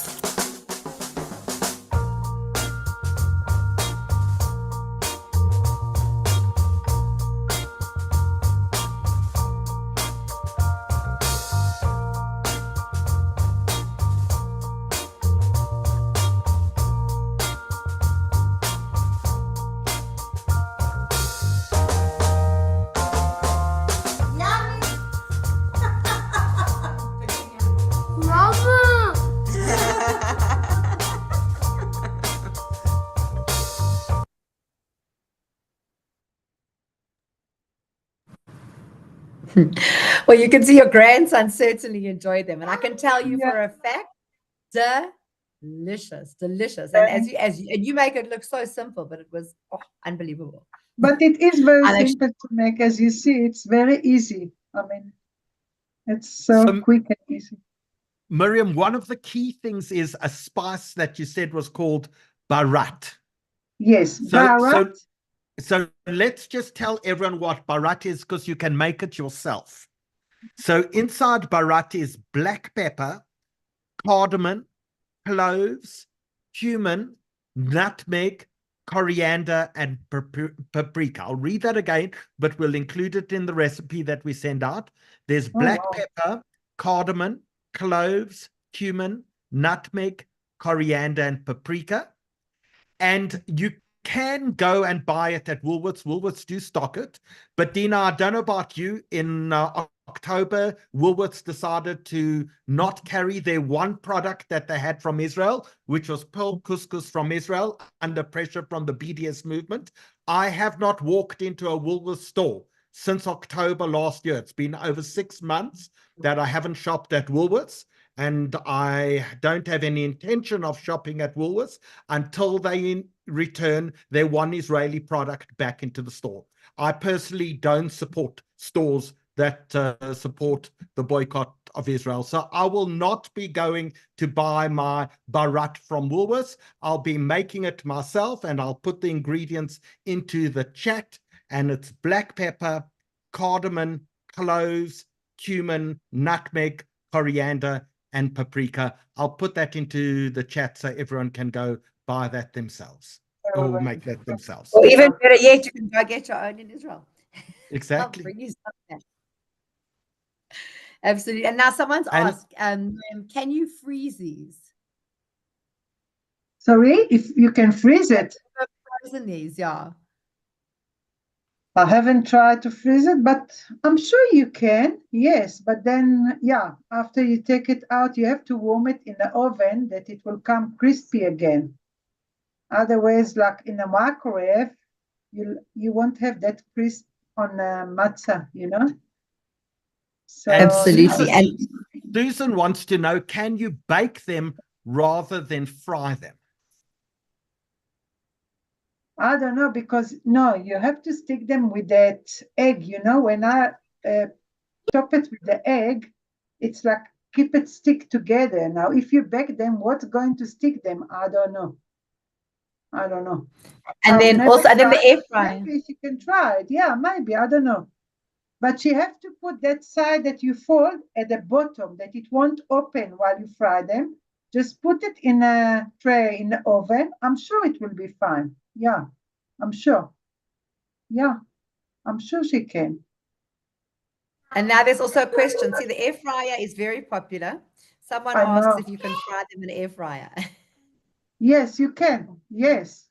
Air fry, it's the easiest way to do it, actually. But again, they must put that part that you fold, the last part, like at the bottom, not on the top, that it won't open, you know? Even when I fry them, I put that bottom, that part in the bottom that it will hold together and won't open.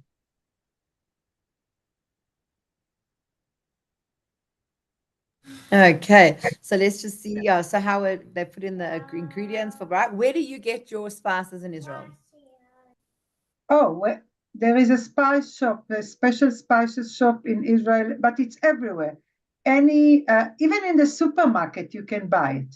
All these spices in Israel, you can find it anywhere, even in a supermarket.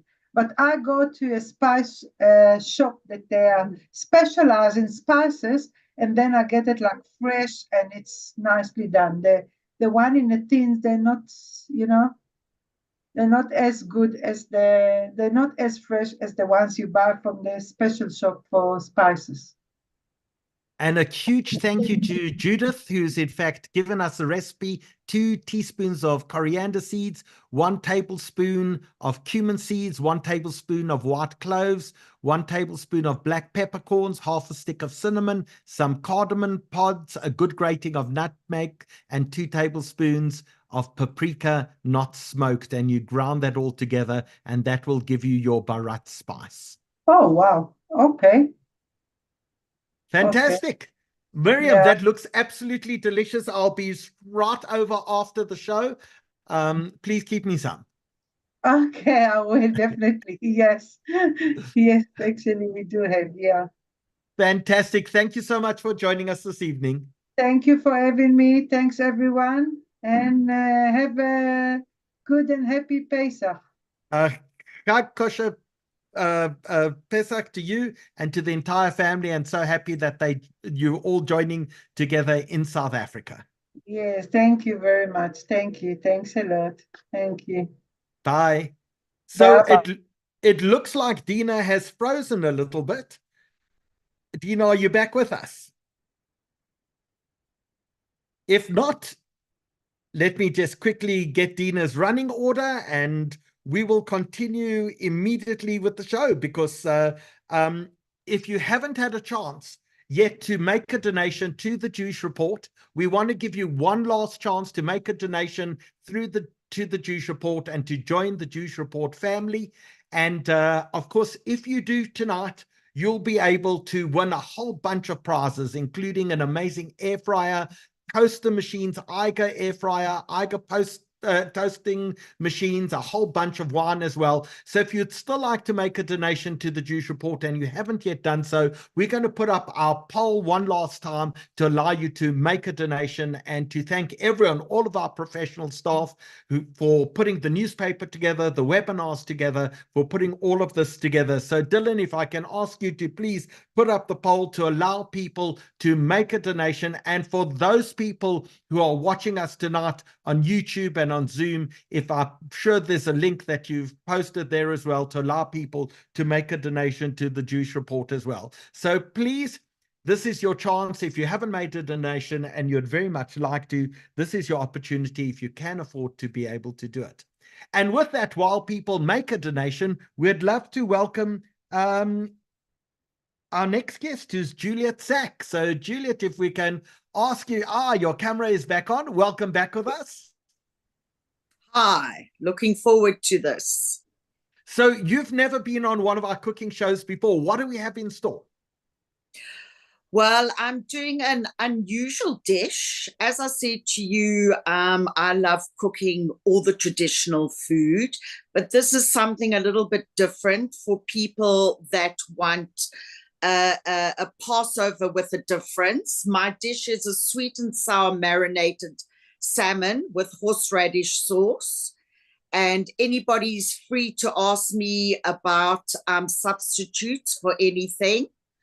And this is just something different and something that you can also make in advance, 2 or 3 days in advance, and it actually gets better and better the longer you keep it. And do you serve this as a main course, or is this a starter for you? Tell us how it fits into your meal. You know what, sometimes you people do a cold meal. It depends on the temperature or the weather that we're having, but I would say it can be a starter or a main. It just depends how you want to serve it. I know we've had cold meals on the occasion, especially with the load shedding, etc. So, you know, it's something that you can use anytime, either as a starter or as a main. Okay, fantastic. Shall we watch your video and we'll come back and talk to you, and you'll give some guidance and some substitutes.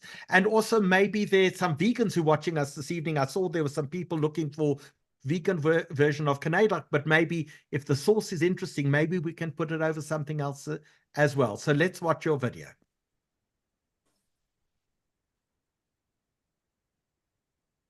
Okay.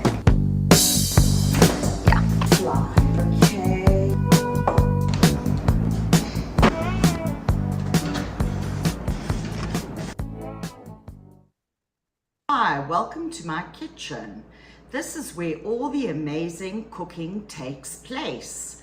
Sometimes it's one hell of a mess, but tonight I will try and keep it neat for you viewers. We're making a wonderful Passover dish.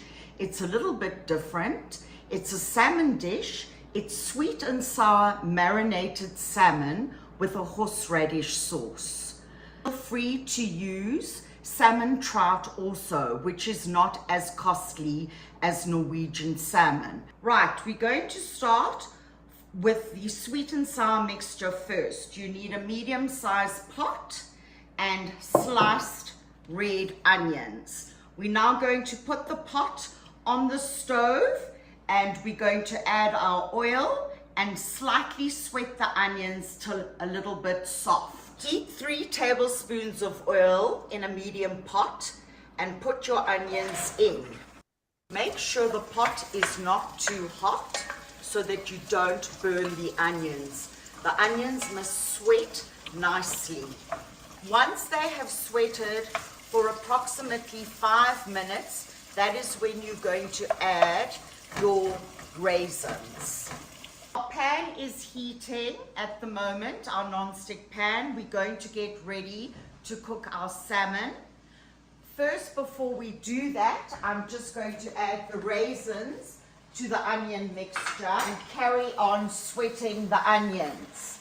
As I said before, be careful that you don't burn these onions. Otherwise, the taste of your dish is going to be horrible and you're going to have a mess.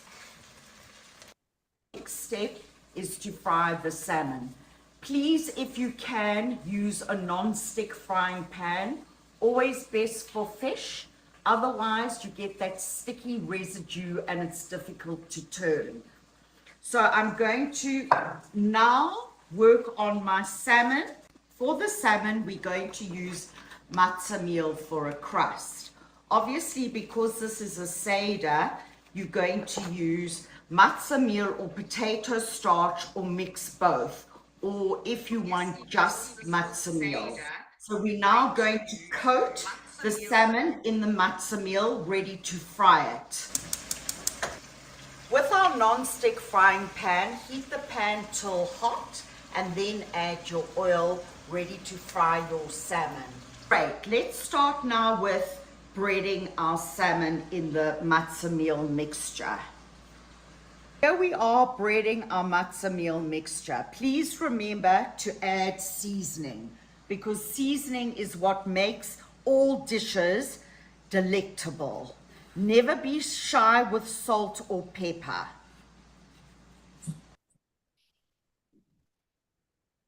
Now on to our second step of frying the fish. Make sure the oil is hot enough that the fish sits nicely in it. Let's try a piece and see. Ah, perfect. Add your pieces of fish and let's lightly brown them.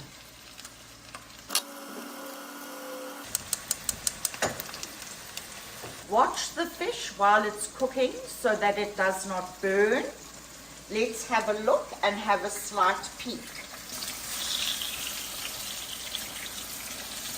Perfect.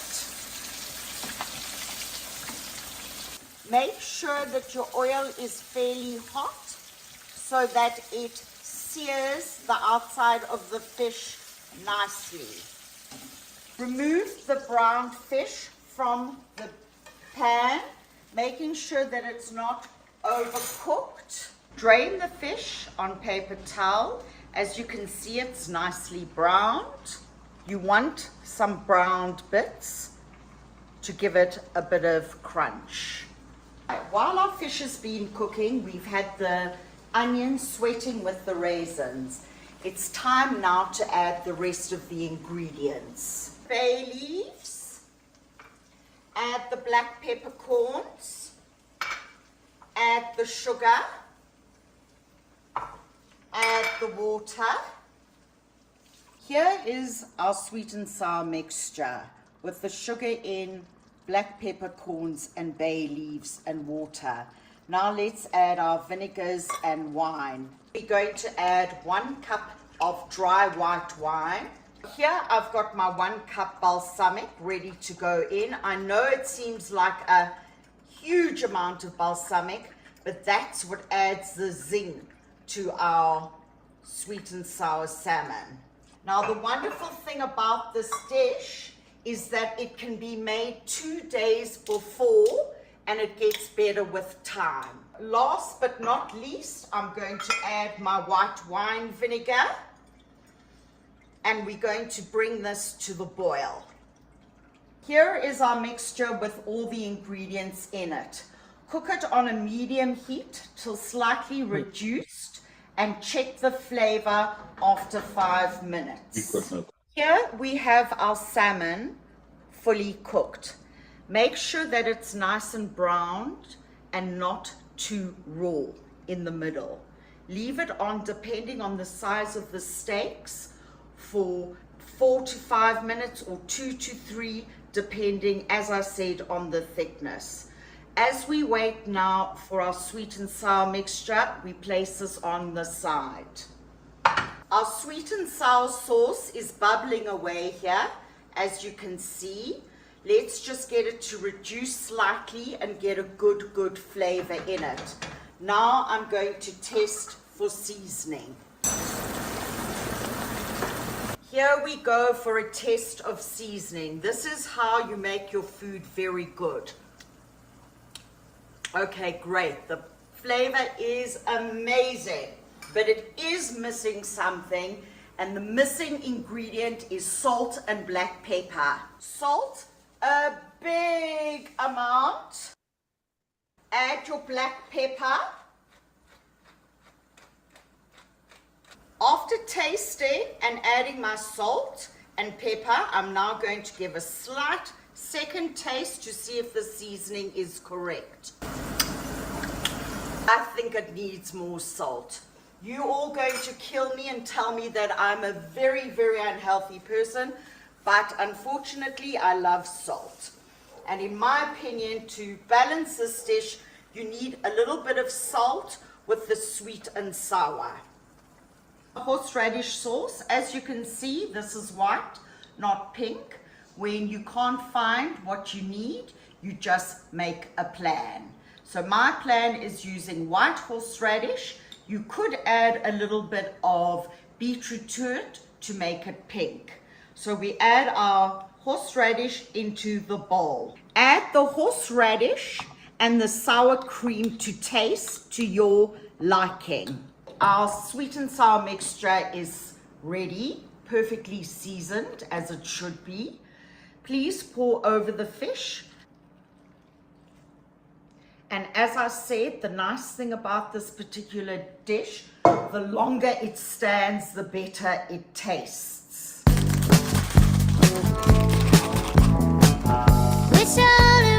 Voila! Here is our perfect sweet and sour marinated salmon, ready for your Pesach Seder. Just garnish it nicely to finish off, and hopefully it will be a delectable feast and a delectable Passover.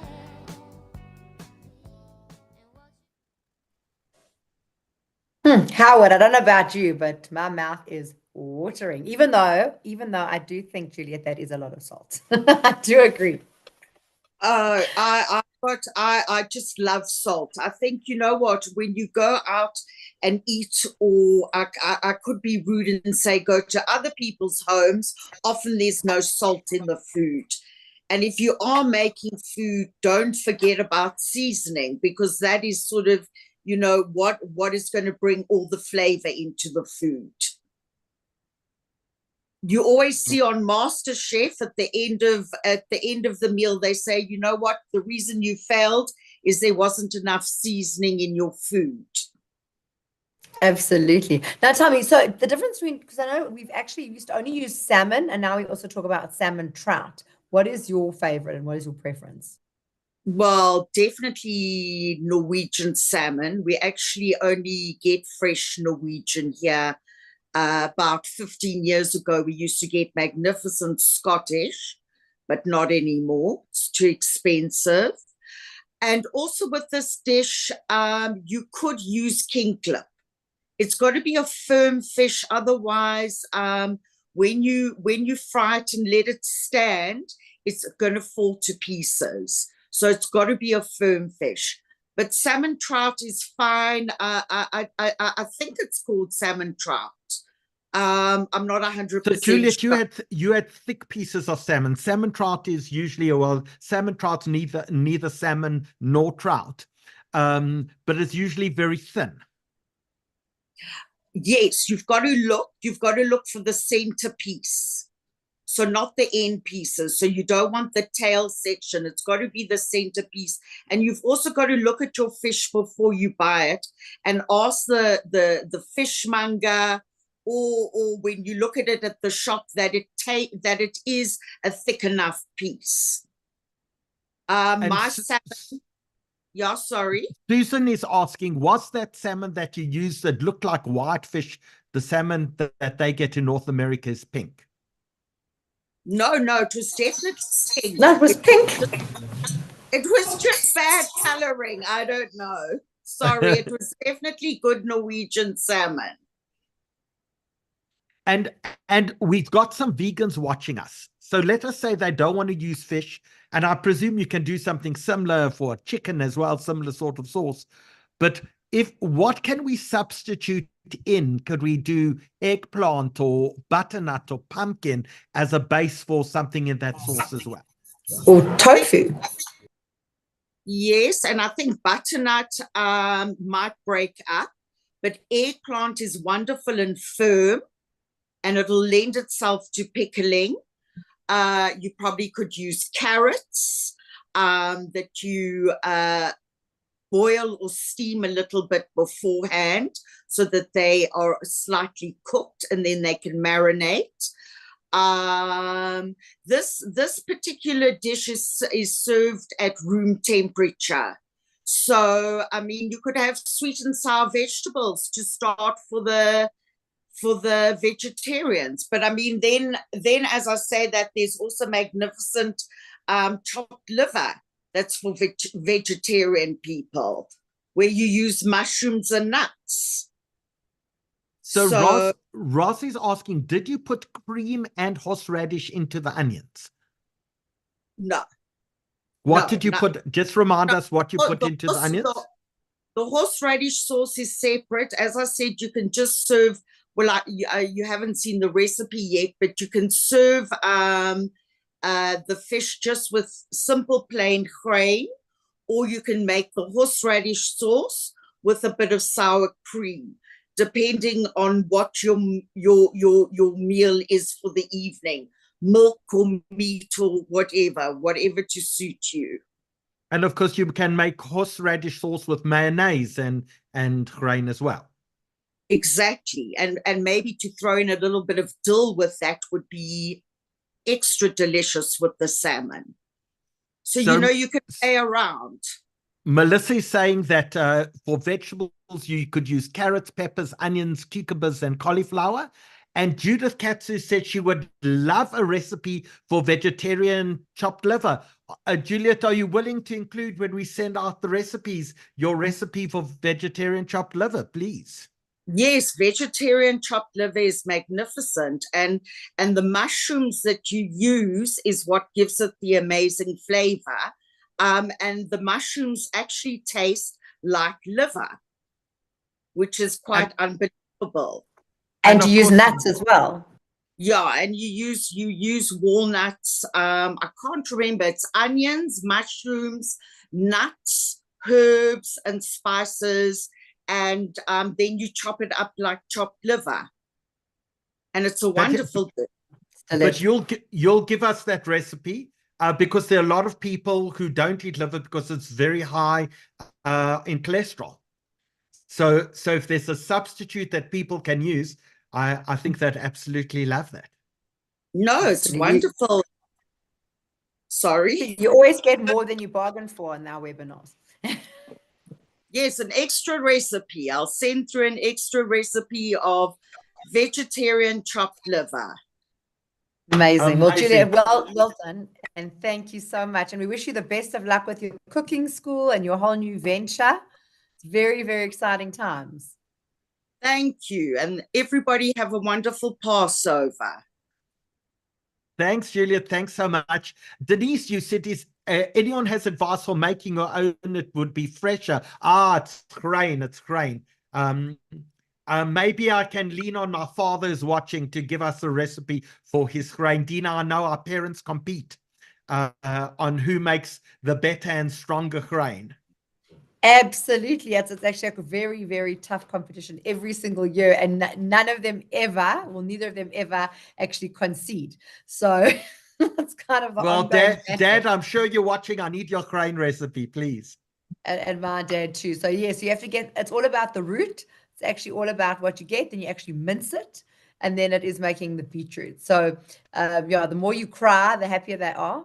But it's fierce. And there's also a bit of, I think it's, and I might get this wrong, but it's vinegar, sugar, beetroot, and the actual root of the herb. But as you say, we shall see. We shall see. So Dina, our last chef for the evening, who's that? This is who we call Chef Dan. Chef Dan. So Chef Dan also is a culinary wizard who actually, so when I was speaking to him about it, so he's one of our what we call fresh faces that we found on Joburg Jewish Mommies. He was very, very, very well recommended by so many. So clearly he's done some great work and some very tasty work. And we are actually so excited for him to have his debut on our actual webinar. And when we were discussing what he was going to make, he said to me, I don't often make this crazy stuff, but I did make this really, really interesting recipe, which we sort of when he actually alluded to it, I was like thinking of what we had actually done for Achievers. And I thought, no, he is definitely coming on. So Chef Dan, welcome. Daniel Kusner officially, but Chef Dan, commonly known as. Thank you. Thanks Welcome very much. So tell us, how long have you been cooking? I've been a professional chef now for 5 years. I went to culinary school, so I've got the title. And then the last 3 years, I've become a kosher chef exclusively. So I've become more religious, and now I have stopped working in trade restaurants and things like that about 3 years ago, and here we are today. So Dan, tell us in order to earn your chops, where have you worked? And how do we get you? Do you come to people's homes to cook? Do you cook in your home? So where have you been, and how do we get your services? So I've worked in a lot of restaurants throughout Johannesburg. I worked at the Johannesburg Country Club. I worked at the Houghton Hotel. I worked at what's that tall building in Sandton called? The big one. The The Leonardo. Leonardo. Leonardo. I was in there at one stage. And now, yeah, now I cook mainly from a house if I'm doing that type of thing, but I tend to cook a lot in people's homes as a personal chef. People will hire me out to cook that way. Yeah, my business is just me at the moment. I'm the CEO, CFO, marketing manager, everything. So I'm not exactly equipped to cater for 150, 250 people, but yeah, I just try to make every dish as special as I can, even if it's on a smaller scale. Amazing. So what are you cooking for us this evening? So initially, and Dina alluded to it earlier when we spoke on the phone, and I think I discussed it a little bit in my actual video. We discussed this gefilte fish dish that I made back when I was in culinary school. So we had not exactly a competition, it was more like an assignment we had to do called dish of distinction. And at that stage, I was already sort of coming back to my Jewish heritage. You know, I was a bit off the derech at that stage. I hate to admit, but it's the truth. And I was slowly learning more. I was reading some Jewish cookbooks at the time that I picked up. And I made this like really insane gefilte fish dish. There was like a molecular gastronomy type thing, you know, like Heston Blumenthal kind of vibes. What I actually did was I spherified lemon juice into like little pearls, and then I've had that on top of my that was sort of my garnish. And I thought to myself, you know, no one in, at least I don't think the South African Jewish community is going to go out and look for Pesach to buy sodium alginate and calcium carbonate, which is what you need to make that dish happen. And Which it just had a so lot happens of to actually be kosher. You can get them from yes, America. yes. And they're completely kosher. Do you use an electronic pearl maker, or do you use one of those that you inject into a mold? No, no. So I just make the solution and then I'll use like a pipette and just drop them into that solution and they spherify straight away. You But can, yeah, I for thought, about $89 buy off Amazon an electronic pearl maker. Yeah, I've seen those, yeah. But I don't really do that type of food anymore. I've more shifted now to a focus on Hamish cooking, really just homegrown, really loving food. But I do still put my own twist and my own spin on things. I try and incorporate what I've learned over my years working everywhere that I've worked and all the different places I've traveled over the years. I try to incorporate that as well in my cooking. Dina thinks I'm insane that I know about electronic pearl makers. And don't ask me about phone machines because I can actually answer that question as well. And I know he's done research into this, don't worry. So I just actually, I'm not shaking my head, but I actually am. Well, I actually put a kitchen blowtorch on my wedding registry, and one of my friends phoned me up when he saw that, and he was like, "Daniel, are you okay?" Like, no, I'm not buying you a blowtorch for your wedding. Welding, it's all for welding. Let's watch the video and then we'll come back with some questions. Absolutely.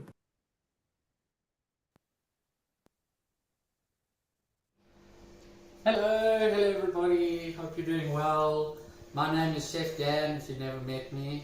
My full name is Daniel Kusner, but everyone just calls me Chef Dan. Yeah, here we are in my parents' kitchen, just by the way.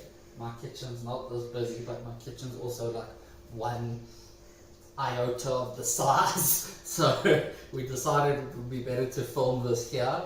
And yeah, I just want to say a massive thank you to the South African Jewish Report for giving me this opportunity. I was so excited when Dina called me last week and said, "Do I want to do it?" I was like over the moon. I can't even tell you. I was so excited. And yeah, Dina and I spoke a little bit about what to cook, and we spoke about what everyone else was cooking. And yeah, I've decided today that we're going to do a dessert, because as far as I know, everybody else for this webinar was doing some savories, there was some soup and canadel going on, so I thought, why not, let's have something sweet. We haven't had the best time the last 6 months with everything that's going on with our brothers and sisters in Eretz Israel, so let's have something sweet to sweeten up our lives, sweeten our Pesach. And yeah, alright, so today I've decided to make what's known as matzah crack. Thought, we'll go with something sweet instead of the savories. So it's called matzah crack because the finished dish, we're going to crack the matzah into like nice little shards. And the other reason it's called matzah crack is because it's incredibly difficult to resist this stuff. Super, super delicious. And you'll see just now. But just a little background, when Dina and I were initially discussing what I was going to make for this webinar, I was talking about making some like high-end fine dining kind of dish, and we're talking about this gefilte fish dish that I made when I was back at culinary school. And it's like a very high-end concept. And I thought, that's not really what I want to do, because that's not the type of food I do anymore. Since I've become religious and I've stopped working in non-kosher restaurants and hotels and things like that, my cooking has evolved, and I have now become more of a chef who cooks Hamisha food, nice, delicious, home-cooked meals. I do still put my own flair and things like that, so that's what I'm going to show you now, how I've gone around and changed the matzah crack a little bit, so it's not just plain old, the standard recipe. So let's start off down here. The first one we're going to make is going to be with dark chocolate and sea salt, because dark chocolate and sea salt go so well together. Then I'm going to make a variation with white chocolate and the chocolate lentils, the Pesach kind of like Smarties. And then we're also going to make a Mexican hot chocolate variant with the milk chocolate and some cinnamon and chili powder. So if you don't know Mexican hot chocolate, it's very, very different to like European style hot chocolate. And it's got cinnamon and it's got chilies in it. Sometimes they use like adobo chilies and chipotle chilies. So it's this rich, creamy, chocolatey deliciousness, but it's also got chili and cinnamon, so it's got this depth of flavor to it that I can't exactly explain. You have to experience it for yourself. So that's the variations on standard matzah crack that I'm going to be doing here. Right, so step one is going to be to wrap your sheet tray that you're going to be using. The reason I wrap the sheet tray personally, you don't have to, but I do it because we're going to make a caramel now on the stove with the butter and the sugar. And that stuff is very hot and very sticky, and it sticks to everything, and it sticks to the sheet tray, and it's very hard to clean off. If you ever burnt sugar in your oven, baking anything, you know how much of a pain it is once that sugar caramelizes and melts and starts to burn, how hard it is to get off. It's horrendous. So to save you that trouble, wrap the sheet tray in a little bit of tin foil. Helps so much. Also the matzah comes off so nice and easy. And then just here we've got 4 sheets of matzah, and I've just broken the 5th one into halves, but you can make this to whatever scale you want. My recipe is scaled specifically for 4 to 5 pieces of matzah, but you can halve it if you're going to make a smaller batch of say 2 pieces of matzah, or whatever your case may be. So the next step is we're going to measure out our butter and sugar. I've already got it here. I'm going to get this going on a medium heat, get the butter melting down, get the sugar dissolving into that, and get all of this caramelizing nicely. Also preheating my oven here to 200 degrees Celsius. If you're in Fahrenheit, if you're overseas or whatever, I'm sorry, I can't help you. We use metric. Then we're going to, once this caramel is done, I'm going to pour it onto our matzah, and that's going to go into the oven, so we can get the matzah we can get the caramel to spread out and solidify nicely. Okay, I know I said no knife skills, but we do need to just sort of rough chop the chocolate into just rough pieces. If you see other recipes online, they'll tell you to use chocolate chips or something, because I know not everyone has a microwave on Pesach, or you might not have the facility to melt the chocolate. So what we're going to do here is just rough chop it into little pieces, so that what I'm going to do is I'm going to put the chocolate directly onto the caramel, and the heat from the caramel is going to melt the chocolate. Alrighty, so here we go, we've got our caramel ready to go. And we're going to pour it now over our matzah, trying to spread it out. I've got a spatula here, so I'll spread it out with the spatula more evenly now, but let's just try and Get it on as best we can. And please be very careful when you're doing this at home, because this stuff is very hot. And I don't want to hear from anyone that they accidentally got 3rd-degree burns from caramel, because I've seen that happen before in a kitchen. It's not fun. Really, really not fun. But it's worth it. It's going to be super delicious. Alright, so now we're just going to try and spread out the caramel as evenly as we can across all the matzah, and please again be very careful because the stuff is very hot. And one thing that I forgot to mention earlier on when I was melting the caramel and making it there in the pot is that I put a pinch of sugar in. Listen to me, I put a pinch of salt. Of course it's sugar in here. Put a pinch of salt into the caramel because salt just brings out the flavor nicely, and you know, salted caramel is a lovely thing. I didn't put enough to make it a salted caramel, just enough to bring out the flavor. But again, that's something that you can customize. If you want to make a salted caramel matzah crack, by all means, go for it. Okay, so now what we're going to do is we're going to take our matzah and we're going to pop it into the oven. The right way around, that would help. And we're going to cook the caramel a little bit longer now in the oven. Go ahead and do that. Now, I do want to mention that you need to watch this quite carefully. It's only going to be in the oven for a handful of minutes, maybe 5 to 7 minutes. But please watch it, because if it gets too hot, the sugar's going to burn, not nice, and then your whole batch is going to be ruined. So don't forget about it. Stay in the kitchen. Just make sure that it doesn't burn. Again, very, very short in the oven, like my oven gloves. Okay, pull this out of the oven now. And you can see how nice and brown that's got it. Just going to put it here so we don't burn the table. My mother will kill me. Okay, there we go.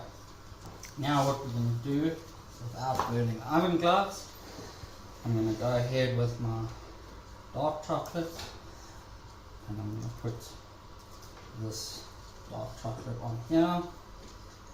And you can already see how the chocolate is starting to melt into the caramel.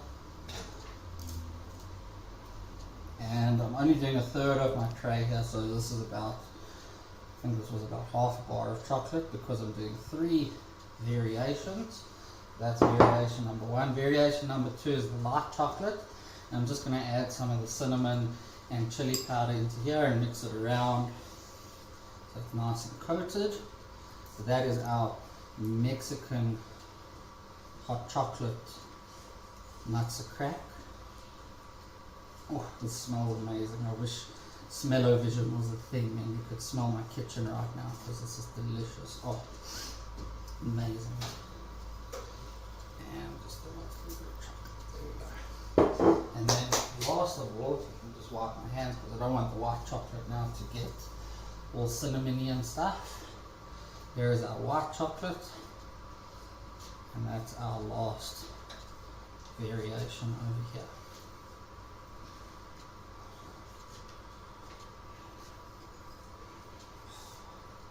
And this white chocolate is really nice, by the way, if you haven't tried it before. Really nice. And I'm not a fan of white chocolate. Alright, so here we go. I'm going to spread out my chocolate. And look at that, how nicely it's all melted down. Oh, I'm so excited. And I know that my sister is also very excited. My wife also. They're both salivating. Lovely, lovely. Alrighty. Don't worry, I'm going to do the dishes just now. Yes, I do the dishes at home. Okay. There we go. There's our milk chocolate, Mexican hot chocolate version here. Very, very nice.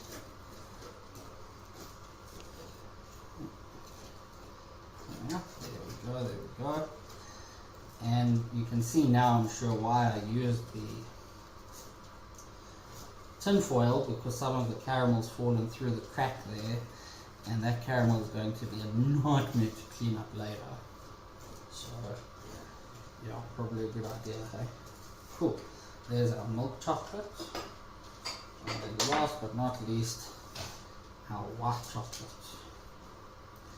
Which I know not everyone's a fan of, but I think it's nice. I think there's such a cool thing you can do with white chocolate that you can't necessarily do with regular milk chocolate.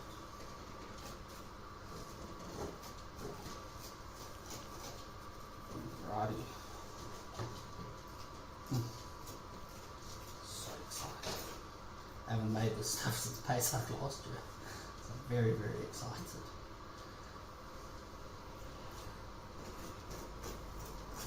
Go.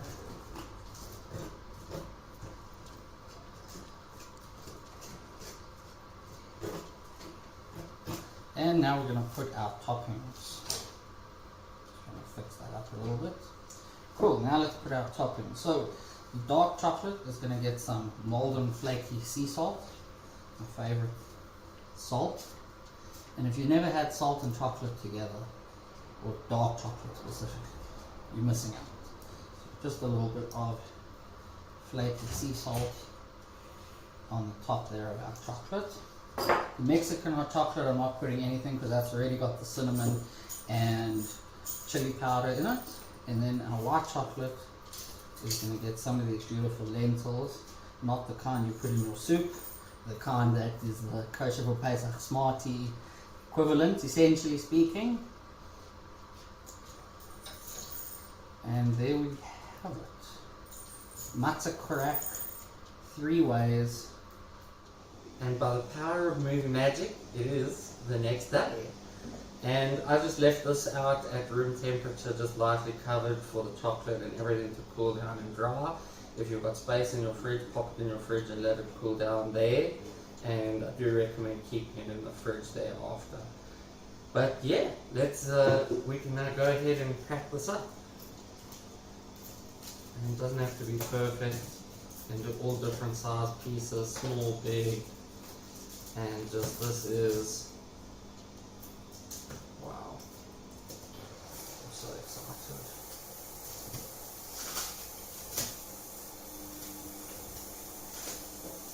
There we go. You make your pieces as big or as small as you want. This is the Mexican hot chocolate one that we did, so that's my favorite variation on this.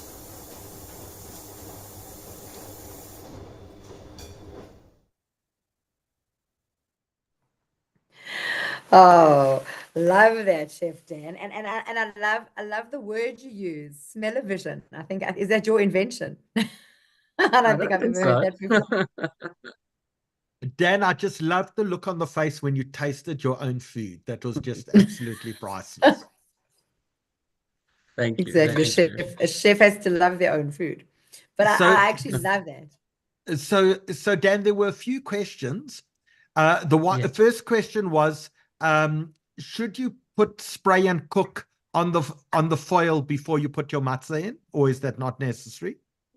No, not really necessary. That's why I put the tin foil down. Spray and cook's not really going to do much in that department. Okay, then how much butter and sugar are you using? So I know you said you're going to send the recipes out to everyone. So it's on there, but I do have it here next to me. Just quickly pull it out. So I used 220 grams of butter, or you can use margarine. I saw there was a question. Someone asked if we could make it pyro.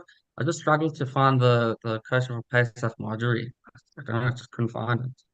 And then I used 210 grams of brown sugar. Okay, fantastic. And then the next question, how do we make this sugar-free, carb-free? Wow, I'm not Have some sure. nuts, Howard. Have some nuts. I'm going to have some almonds maybe, and some macadamians. Maybe some almonds coated in some sugar-free dark chocolate. That could work. I'm not sure how exactly to remove all the sugar. And someone called World Gone Mad says on YouTube, it's highly addictive. I can attest to that. And Michelle says you can use oil instead of butter since Pesach margarine is very hard to find. Okay, yeah, it should work pretty well with oil as well. I've never tried it before, but yeah, Michelle is correct. I really struggled to find it. I just couldn't find it anyway. So, Chef Dan, if people want to employ you to come work in their homes, how do they get hold of you? So they can go to my Instagram page. I'm there at Bar Chef Dan, or you can visit my website, BY. BY Chef Dan, or you can visit my website, www.com, bychefdan.com, and all of my contact information is there. Give me a call, and yeah, I'm just my thing is that I love cooking, I love food, I have such an amazing passion for it, and I just want to share it with everyone possible. What's your favorite thing to cook? I thought this question might come up. My favorite food in the entire world to cook and to eat is pizza, without a doubt. Pizza. You're a chef. 100%. No, I at one stage went down the pizza rabbit hole, and it's more like a Mariana's Trench, if I can say. Pizza has got such a rich history. It's got so many different facets to it. I read about this pizza restaurant in New York where the chef wouldn't serve tap water with his pizza because he didn't want to ruin the flavor of his own pizza with the tap water, because apparently New York tap water doesn't taste so great. I can attest to that. Yeah. It's a true story. But tell us, so what do you put on your pizza? My favorite pizza is just the plain old margarita, tomato sauce and cheese, maybe a little bit of fresh basil on top of that. And I don't know if my friend Adam is watching, but my very, very close childhood friend Adam, I taught him when we were kids to have pineapple on pizza. And maybe I'll get roasted for saying that, because I know some people are very much against that. But I love your credibility's gone out of the pizza. window. But Dan, I see Monica's given me a great idea of what to do, but it involves crushing my nuts, which doesn't seem like a fantastic idea. But one last question. You mentioned that you did a take on gefilte fish. We've had a request for a gefilte fish recipe. Are you willing to share one when we send out the recipes to everyone who's registered for tonight? Yes, of course. I can share both. I of course have the gefilte manifesto. Oh wow. A whole book dedicated to gefilte fish. But if you're prepared to share yours, Dan, with our audience as well, I think they'd be very grateful. Without a doubt, Howard. Amazing. So Dina, that brings us to the end of our pre-Pesach cooking show. And I think it probably is just requiring of all of us to wish everyone who's watching us an amazing and hopefully peaceful and uplifting Pesach this year. Absolutely. And Chag Sameach to everyone. As I actually said in the blurb when it went out originally, is that Jews have always found comfort in food. And I think all the food we saw tonight was beyond outstanding and will give us all comfort and hopefully will be shared across the globe with the whole nation, and we'll all hopefully see peace in our time very shortly.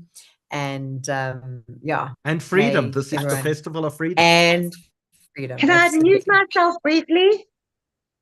Absolutely, Melissa. Hello, gorgeous. Okay, awesome.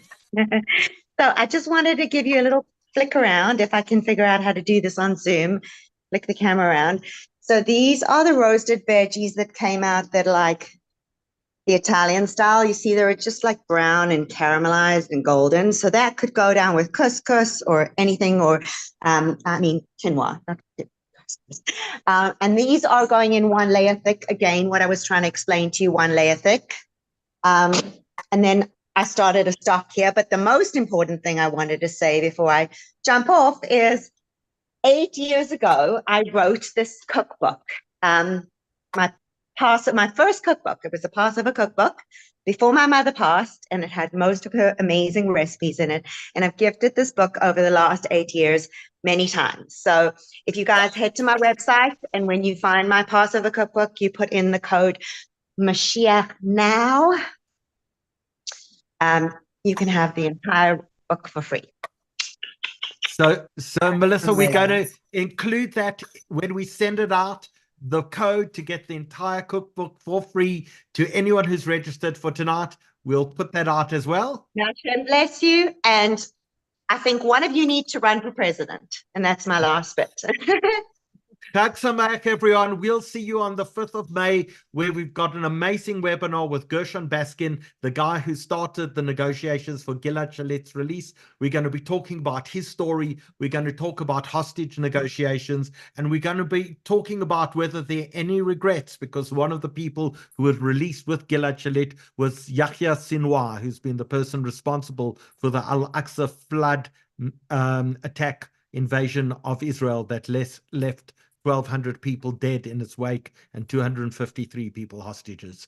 So we'll see you again after Pesach. Chag Sameach, everyone. Chag Sameach, Dina. Chag Sameach. Happy cooking to everyone. Ciao. Bye. Bye.